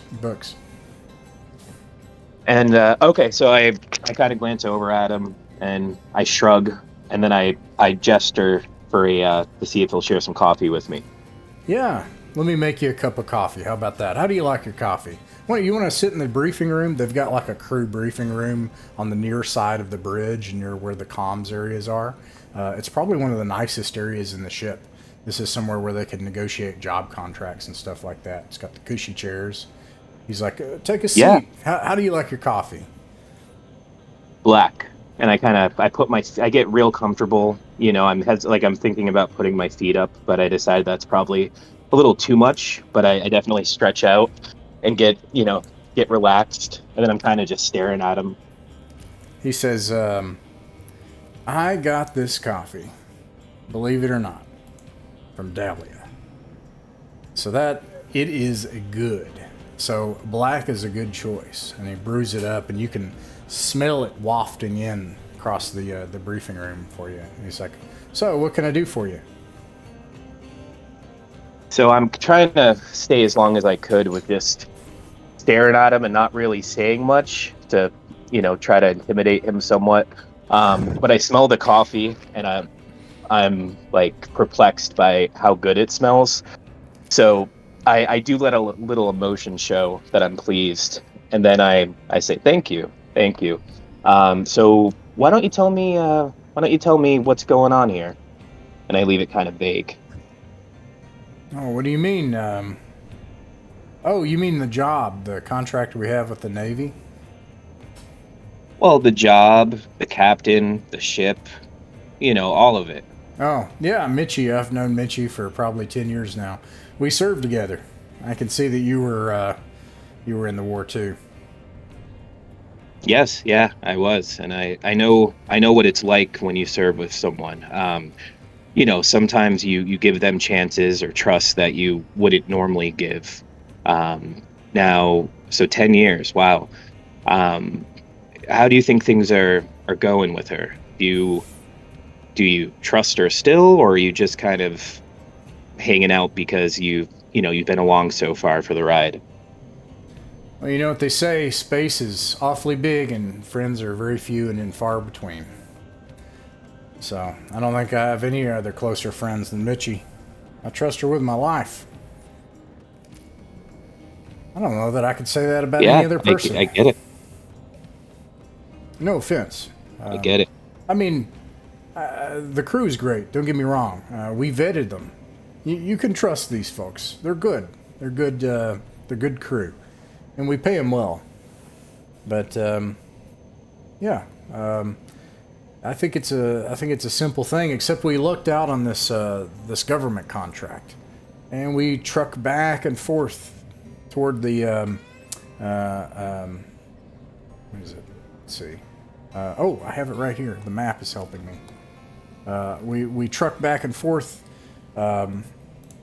trailing to Spinward, taking small bits and bobs for the Navy. They don't even have a full cargo bay. They just blow money. You know how that is. They've got it. Yeah. Okay, and how long have you been doing this for again? Well, with the contract? With the Autumn Gold, we've probably been... Oh, the contract. That's pretty new. We've been doing that just this past Imperial year. Okay. It's a lucky break for us. I bet. And, yeah. So... Huh. And I think at that point, I'm realizing that I'm not really going to get much out of them.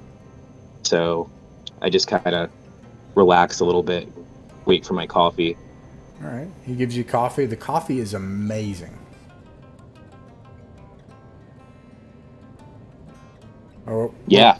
I'm very pleased with the coffee. All right. What were you going to say something?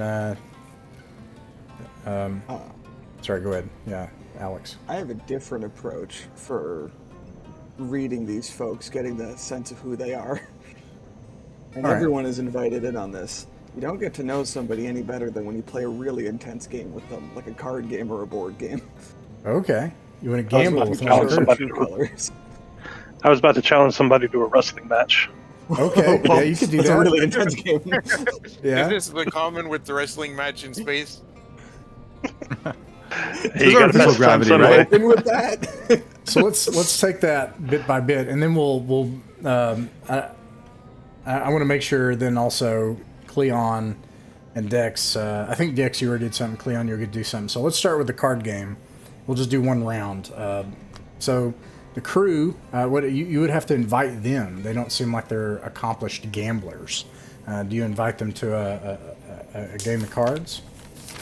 Absolutely. Okay. The college kid, he joins in, and then two of the other crew. And let's see here. Let me get my. Do you try to have them at stakes, blackjack, or gyp? Wait, we didn't do this last time. So one guy in the other group almost got shot over this. But thanks for the warning. There are three kind of common card games in the Bowman arm. It's called Hand of Fate, which Hand of Fate is what is it?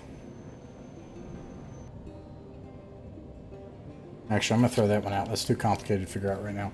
Blackjack is pretty easy. It says 21, and it's 21 based on 2d10, and then you can you can hit for another d10, or you can hold or fold them, and then whoever gets close to 21 with d10s wins. That's that simple. Were there any other card games? The other one is just gyp, which is also simple. It's 2d6, and you're aiming for a 7 or 12 on the 2d6. You can add a d6 to raise each time for a 7 or 12 without busting. Well, what I would want, hypothetically, is something that, like I said, a really intense game that kind of like brings people's true nature out of them. Yeah. For simplicity's sake, we could just do blackjack, because I think everyone here knows how to do that. Do you have Gambling 1? I do not. No big deal. Yeah, that's fine. And your social is 7, right? Yeah. No big deal. And I'm not here to win. Yeah, necessarily. Sure. Okay. So I'm going to deal out. Well, actually, I suppose you wouldn't know. Dang, almost got you there.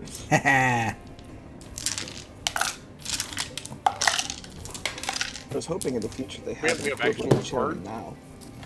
What's that? You have actual cards? I have dice Oh. for this, yeah. Okay. And you can roll 2d10. You would keep this secret. Gotcha. Okay. And they look at you. They have their cards and everything. The college kid looks real smug. He looks like he's got this. Okay. Is it my turn? Yeah. Yeah. Do you? I hit. Okay. You can roll another d10. This would be in the open, and I'll actually roll mine in the open too. All right. I got 7. 7. Okay. He sees the 7, and you didn't bust. Nope. Okay. Oh, by the way, is this a low bet for a buy-in, or is it like a medium bet? Is it 5 credits, 50, or 500? We're starting low. We're starting at 5. 5 credits. Okay. You gotta hook them first. The college kid smiles, looks at you, We have all week. Don't worry. and he also takes a card, and the other two look kind of nervous as you two look at each other, and the last one, he says, "I'm out." He folds, and yeah, what do you do next? College kid just keeps staring at you and smiling. I'm gonna hold. Hold, okay. College kid smiles, takes another card. The other one smiles, says, and then holds. Collection over there, Sonny. Yeah, maybe I would be good at that job actually. The smiles, looks at you, keeps staring you in the eyes, and they both hold. All right, so everybody's hold, so you can reveal your deck. So the second guy has a 17. I got a 20. 20, and the college kid shows he has a 21. Are they teaching that in schools these days? What did I do wasting my time in the military for? You can roll 2d6, get an 8. I got exactly 8. Nice. He's obviously cheating. Okay. I'm not going to say anything about it. I don't mean to call him out. Yeah. In fact, I wouldn't actually turn down the opportunity to keep playing with these guys just to kind of like pull more info out of them and get a sense of who they are. We don't necessarily need to play through all of that because Right. I'm not, like Sure. I said, like really trying to win. Yeah, so you lose 5 credits. He collects it all, gets his credits, smiles. What do you say? I tell him we have them all week. He says, "I hope you got a He lot doesn't of think I'm gonna credits." let him off. Yeah, I'm not gonna let him off easy. Come on. All right. Anything else?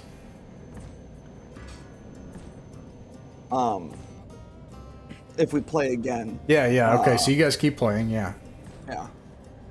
At some point, I'm gonna want to invite the captain in on this, but just to see if this kid has the audacity to keep cheating when she's there.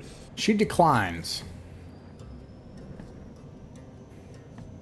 Gotcha. All Do right. they have a dartboard?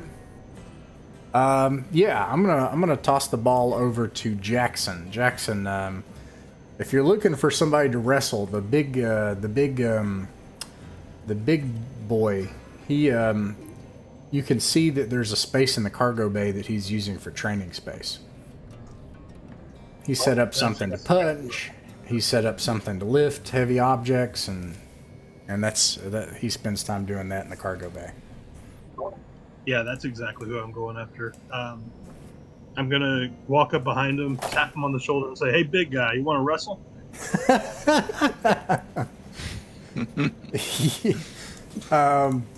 This is great. Roll a 2d6. You definitely don't want to get a 4 or below. I mean, maybe you do, actually. Maybe that's what you're waiting for. I got a 10. Awesome. He smiles, a big toothy smile, and he's like, That sounds great. Let me find my. This is fun so blows. So, what is your endurance? 7. 7. Okay. So is his. That means that you have 7 blows before you're exhausted. I'm trying to find. I read this earlier now, but I might be getting it mixed up with one of the other games, like Warhammer. I was reading recently. That's probably what my head's getting messed up. So, anyways, I'll just say that basically we'll treat it as a hands versus nothing check, which is at +1. So you roll because you are the aggressor and there's no initiative, you attack first, and it's a 2d6 +1. And I think it's just maybe opposed, but I might be thinking of Warhammer though. So, anyways, we'll just do it this way. My strength is 12. Does that buy me anything? Yeah, actually, I'm going to find out what it gives you specifically, because I think that might actually be specifically listed here. Oh, yeah, I remember there's brawling. Do you have brawling? I do not have brawling. Okay.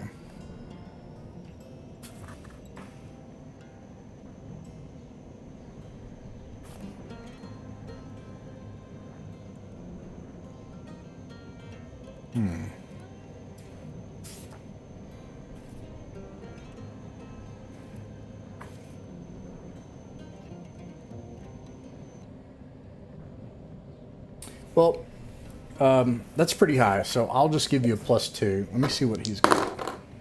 Okay, he will not gain that bonus, so you'll have a total of +3 to beat. So you have to roll a 5. I rolled snake eyes, but with my +3, I get 5. Oh wow, yeah, okay. Wait, no. You just roll 5. I did the math. Yeah. Okay, yeah. Snake eyes. Never mind. Oof. Okay, let me see how he does. I'll roll in the open here. Okay, he did pretty crappy. 4 and then a +1, so he does not. So you guys just start, and like you're still up and just like in a Western kind of wrestling clinch, just trying to swing one another. Let's do round 2. That is 1 round of blows that you have. So. You said you have 7, right? Mm-hmm. Okay. All right. Roll 2d6 again. 11. 11. Yeah, that you take him, and let me see if he's able to kind of oppose and overcome that.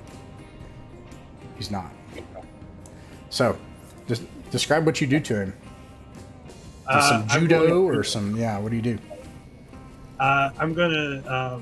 So we're locked arm in arm, our arms on shoulders, and so I'm gonna flip him over and get him in a full Nelson. Then we yell out to the rest of the crew, "Hey, anyone want to put some money on this?" He's embarrassed. He's like, oh, and he's tapping out and everything, with whatever strength he's got left. And when you all get up, he's like, "Oh, that was fantastic. Ah, great. That was good training. The name's Henry. What's your name?" Name's Jackson. Oh. How long you been on the crew, Henry? Oh, we just we got hired on here about a month and a half ago. Yeah. What's your role on the ship? Public relations. That's not it. Me too. Yeah. Yeah, I'm a people person. I can definitely tell that. Yeah, we've been doing runs trailing to Corward. Money's good on the ship.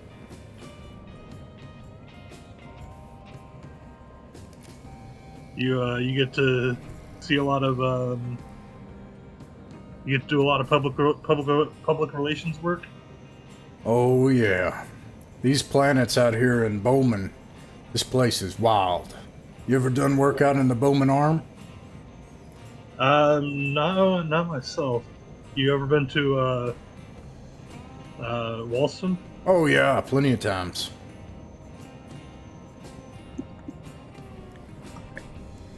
You get any public relations action out there? No. I shouldn't laugh. The people there, they're nice enough. First of all, everyone there, they all settled the place about 100 years ago. So they all kind of come from one family. And I don't know how to put this, but they're about half my size. I guess that's how I'll put it. He's a big boy, but he's indicating that they're short. And, well, anyways, they're, well, frankly, it's boring there. I don't even step off the ship anymore. Everything smells like fish all the time. They love their fish.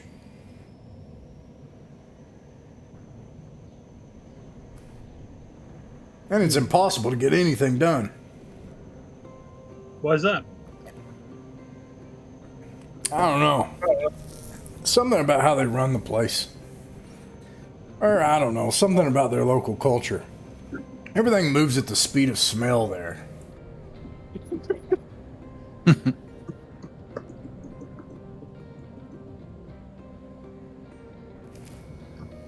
Okay.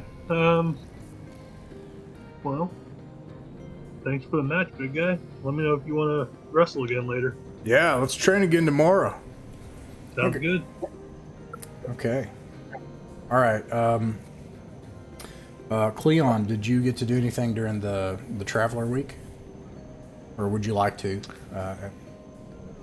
I feel like I'll just see if I can track down any crew members that seem to also own swords and get in some sparring practice with them if possible. That's really interesting. Swords in particular, my thought is maybe not, right? So I'm going to roll kind of a chaos die here. Well, I rolled wrong. You have a spare sword you can offer somebody. Yeah, you could do that. I want to spar with someone who knows what they're doing so I can get some actual practice. I don't think you find anybody anywhere close to your unique skill set. Well, the rest of us who are in the Marines, all combined, you can take all of us on, and then. Yeah, no, certainly any other Marines, but no one here has like swords. They do have blades. It does seem to be a thing in this setting that having a blade is just a good idea, a small and a long one. But no, nobody has anything close to the kind of skill you have in a sword. Okay, I just do practice drills in like the cargo area. All right, yeah. Weird everybody out with my sword. The big guy seems really terrified of you. He's like, that guy seems crazy. I'm not going near that guy. And he finds a new place to work out. He changes his workout routine. All right. Let's see here. After 168 hours in jump space. Before we leave jump space, can we do a thing where we have the level or gain skills during jumps? No, that's not. That's a modern traveler thing. Let's see. It's a young man's game. We're too old for that. I love Modern Traveler. I'm going to start that again in the fall as a player. I heard it was in the Scout. It's in. It was introduced in Mercenaries, a supplement. And Mercenaries. Initially, the way I read it in Mercenaries is it's really interesting to see what that company went through, the pressures they were under. They released the game, and all of a sudden, everybody's like, "I want adventures. I want to do this with my character. I want to do this." Blah, blah, blah, blah, blah. And there was this consumer pressure to D&Dify it, and like they didn't think it would make any money, and then it turned out like it drew this like cult following where people really loved it, and they were really unprepared to make a second edition, which is what happened with Mega Traveler. Well, anyways, in the Mercenary supplement, what they propose is kind of like an old D&D where you can find a place to train. So they kept that brutality where they were like, okay, well, this traveler goes off for 4 years and learns something. And Which I would rule in the game anyway, right? Like if you learn a skill, you learn a skill or whatever. If it happens, it happens. I wouldn't, you know. Okay. And I think you can make your own skills. I think. Anyways. Yeah. In the modern one, Mongoose Traveler 2nd Edition, you just, it's assumed that everybody on the ship is doing vocational training in their free time. And you gain skills. I have observed that creates the problem of an illusion of progression when there is none. Because there is no progression in this game, even in the modern one. Because it takes weeks and weeks and weeks to train a skill up.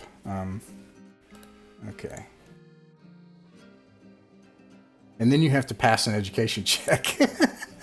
So you can study for like months and then just fail an education check and it'd be for nothing. Just like real life. This game is very, I like the idea of don't think about progression at all. That's kind of fun, actually. 'Cause it just puts your focus on other things and trying to level up.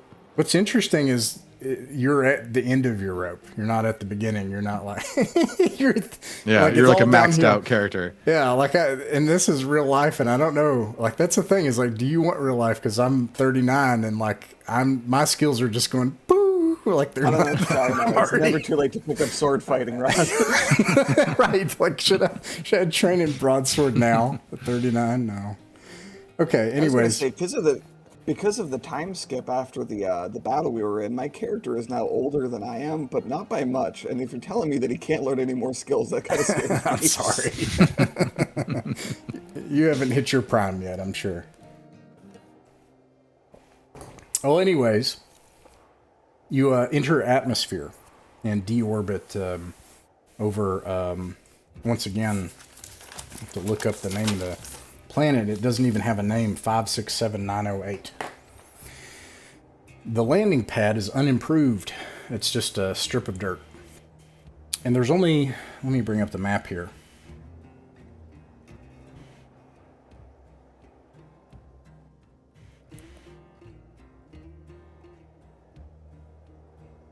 Okay.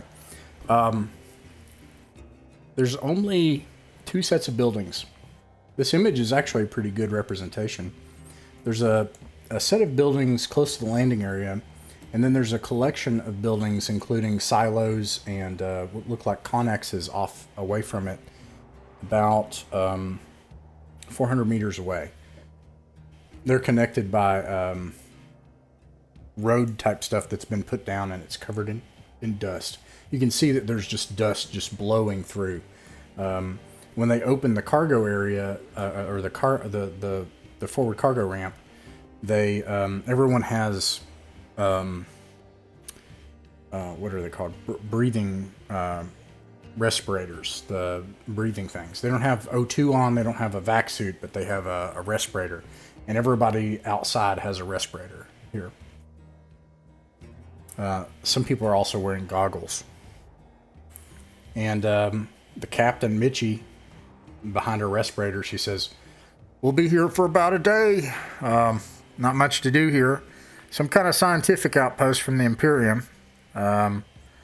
There's mountains, a lake nearby if you like hiking. I don't know anything about it though. But a few people, they've got a rec area, but it doesn't have much. But they've got, coffee machine, some snacks. Otherwise, we'll be off in about a day." And I have to make some rolls. We're here to hunt for a derelict ship somewhere, right? This is the first stop. Oh, gotcha. Yeah, why don't this time, instead of trying to pick people for information and stuff, why don't we just take a stroll around, and if there's any respirators we can buy a respirator, because that may or may not help us at Bowman. There's no shops here. We'll buy it off somebody out in the open. Well, didn't respirators come with the stuff that they gave us? No, but Equipment. your vac suit, you do have a vac suit that has a 3-hour supply of O2, and then, I'll say it can also act for that purpose of filtering air. But yeah, no. See if there's a dune buggy around here that we can drive around. There is a dune buggy. Let me see here. You find that there are 3 ATVs parked in the back. One of them has a bulldozer blade.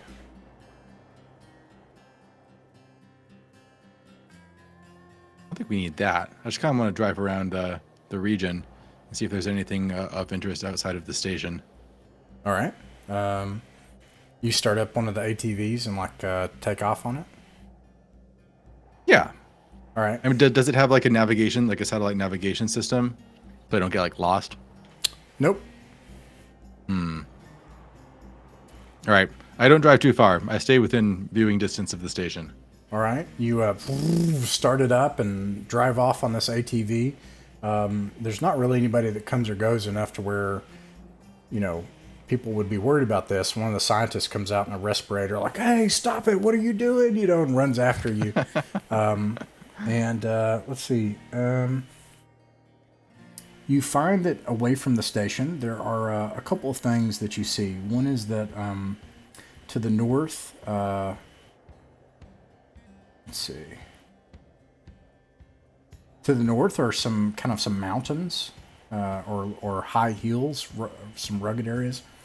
And then circling around to the south, you see that there is a body of water. Now, I have to do some checks.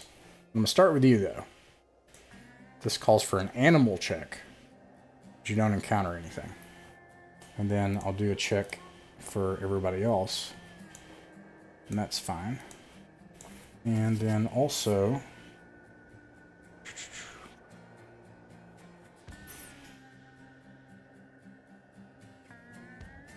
all right, yeah. I'm going to pan over to everybody else for a second while he's joyriding on government property. What are you guys doing? Is it too late to get in on that? Yeah, you can take the other ATV if you want to do that. Oh, okay. We got 2. Nice. Question. I don't think anyone else has this skill, but I have navigate. Would that be helpful if, we don't have the compass or map or anything on here that I could maybe go out a little bit further than Cleon? Yeah, everybody has. Did you get that during character creation?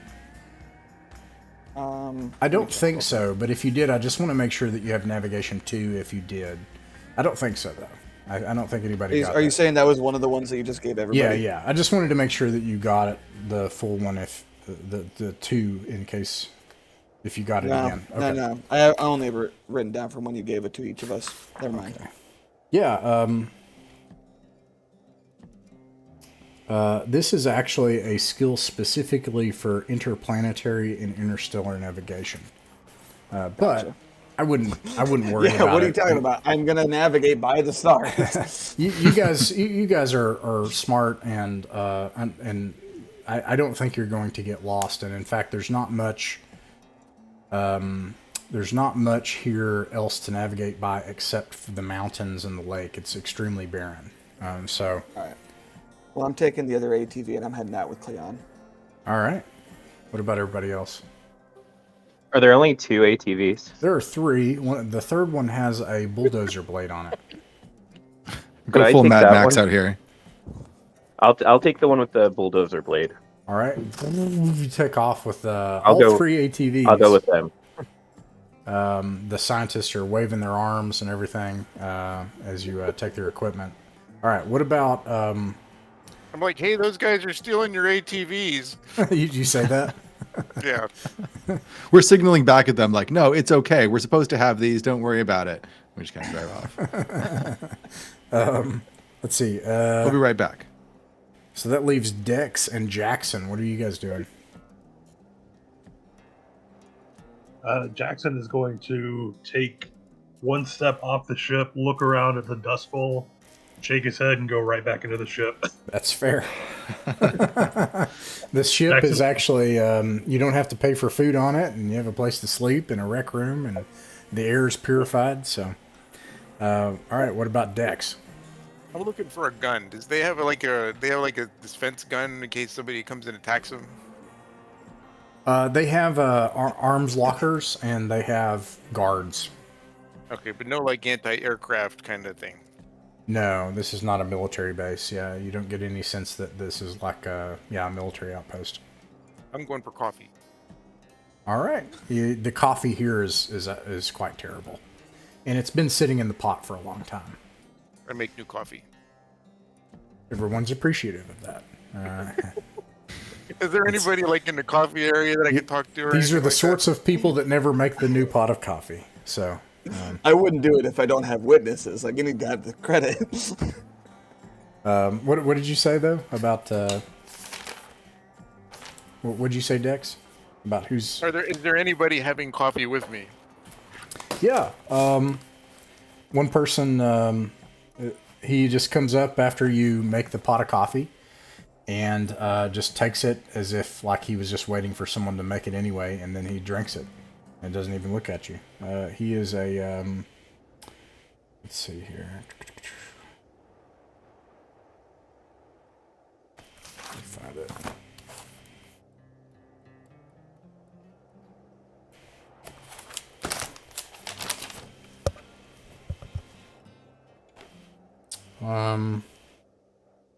He is a very handsome,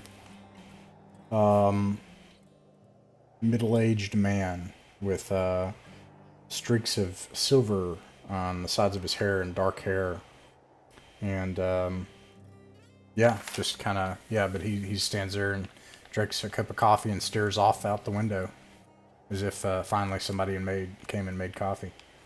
So what do you call this place? We got the, what is it? 567908. Do you guys have a name for it? You call the place or your installation here? He's like, hey, hello. I'm sorry. Did they bring in new workers? Do you work the docks here? Are you a guard? I don't think we've met. Through. We're on our way elsewhere, and we stopped to get fuel and stuff, and so I'm just checking it out. Oh, the name's Eldon. Reaches out his hand, shake your hand. Hey, Eldon, how you doing? Dex. Nice to meet you, Dex. I don't think anyone, including the Imperium, ever thought fit to actually name this place. Maybe you should give it a name. Do you think so? I think it'd be a good place to have a name for.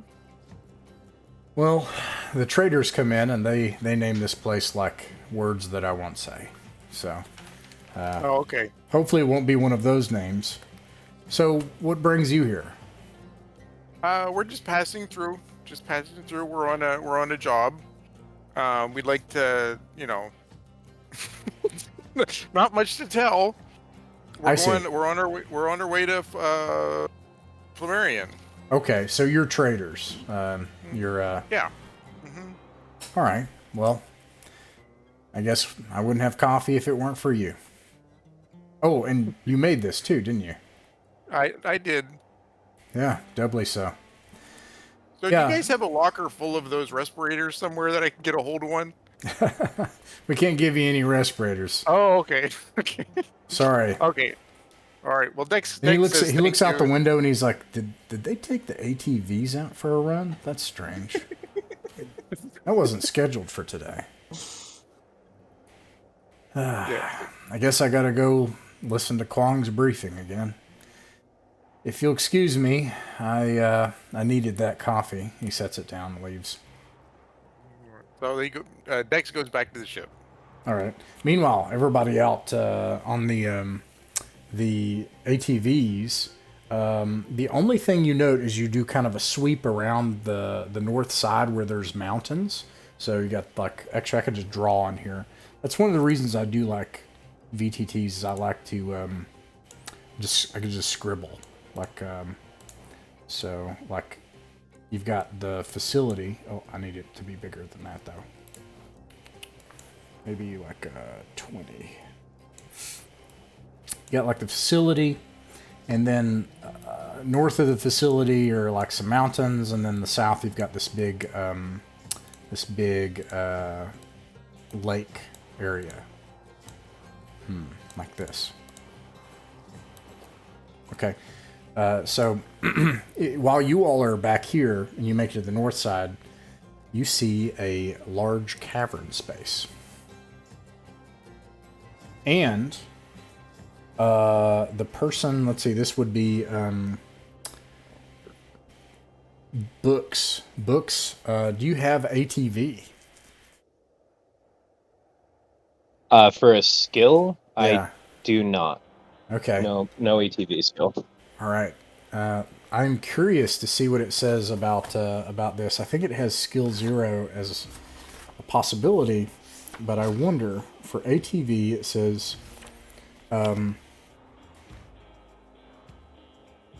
ATVs are quite reliable. So let's see if they break down. So everybody on an ATV roll a 2d6. I can roll this, but I think it'd be fun if you guys did it to see. And you don't want to get an 11 or above. Got a 5. A 5, okay. So nobody got the mechanical breakdown, right? Okay.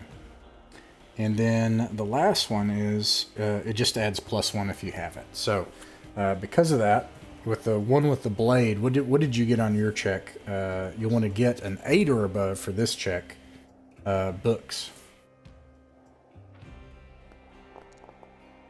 Well, what did you get on your previous check? That's okay.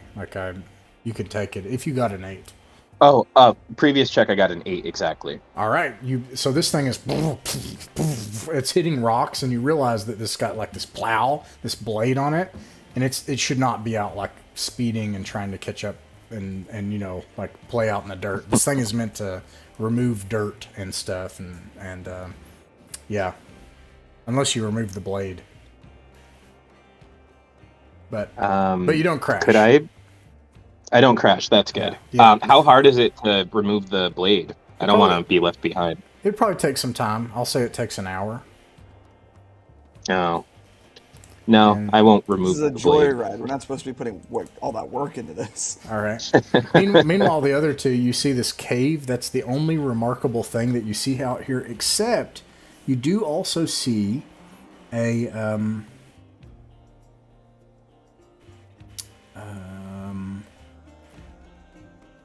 you see a rock formation that was clearly put together like by someone on the north side, kind of like within sight, but not near the cave. So like right here. So you see like a rock formation that's man-made, and then you see a cave up here. What do you do?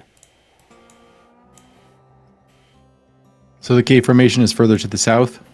It's further to the north. It's near. It's To the north. Oh, I see. Okay. Yeah, I'll just investigate the rock formation. If it looks like it's been assembled, does it look like anything? Does it, like a figure of some sort? It does look like something that's been assembled. As you drive up next to it, it's got a mangled ATV that the people here have left as a monument to someone else who crashed an ATV. Oh, wow. I just check out the ATV, see if there's anything useful inside.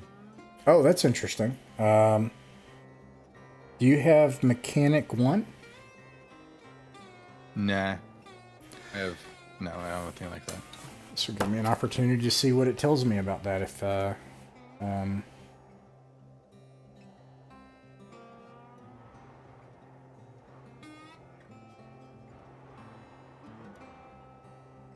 doesn't say, which is great. I mean, I don't mean that sarcastically. I mean, it just doesn't say at all. That's a fun example because people have asked me like what skill adds what number and everything.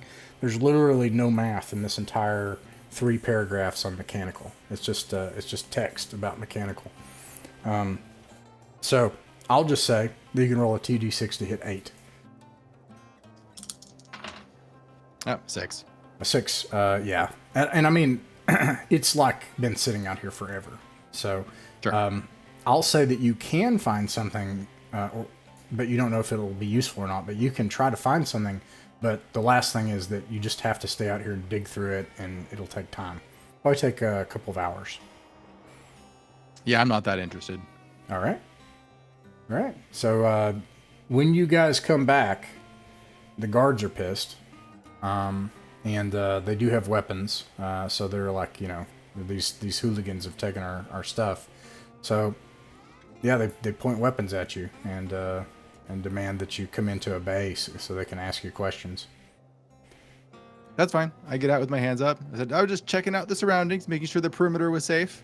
Yeah, we're ready to deliver a full report. Whatever questions you got. All right. They have to record all this stuff because, like the ATVs, for example, odometers, etc., engine data, everything. So it's government bean counting. So these things were taken out, and so they charge you a fine, basically, for taking government property and writing it out. They charge you just 200 credits each, just a fine. And then they say, get out of here, get back on the ship, and don't come back out. We don't want to see you again. You should have advertised that as the entry fee. Jeez. Okay, that's fine. I wave from the porthole. I do tell them that there is a big cave up to the north. Maybe they should check that out in case there's any varmints up there. Yeah, one of them blurts out, and he says, no, there's not. There's no caves in this area. And then he looks around, and then you see that two people are kind of looking back, like, knowingly. A couple of the scientists. And then the guard is just like, oh, okay. Well, maybe we'll check that out. Thanks. There's Happy to totally be of treasure in service. that That's cave. what we're here for. All right. Let's see here. Let me clear this out real quick. And you get back on the ship after a day here. You get back in your couches and vac suits. And it takes several hours again to get it far enough away from the planet. And you hear the familiar warning sounds as you start to enter jump space. As you spend another week in jump space. And that's where we'll end the adventure for tonight.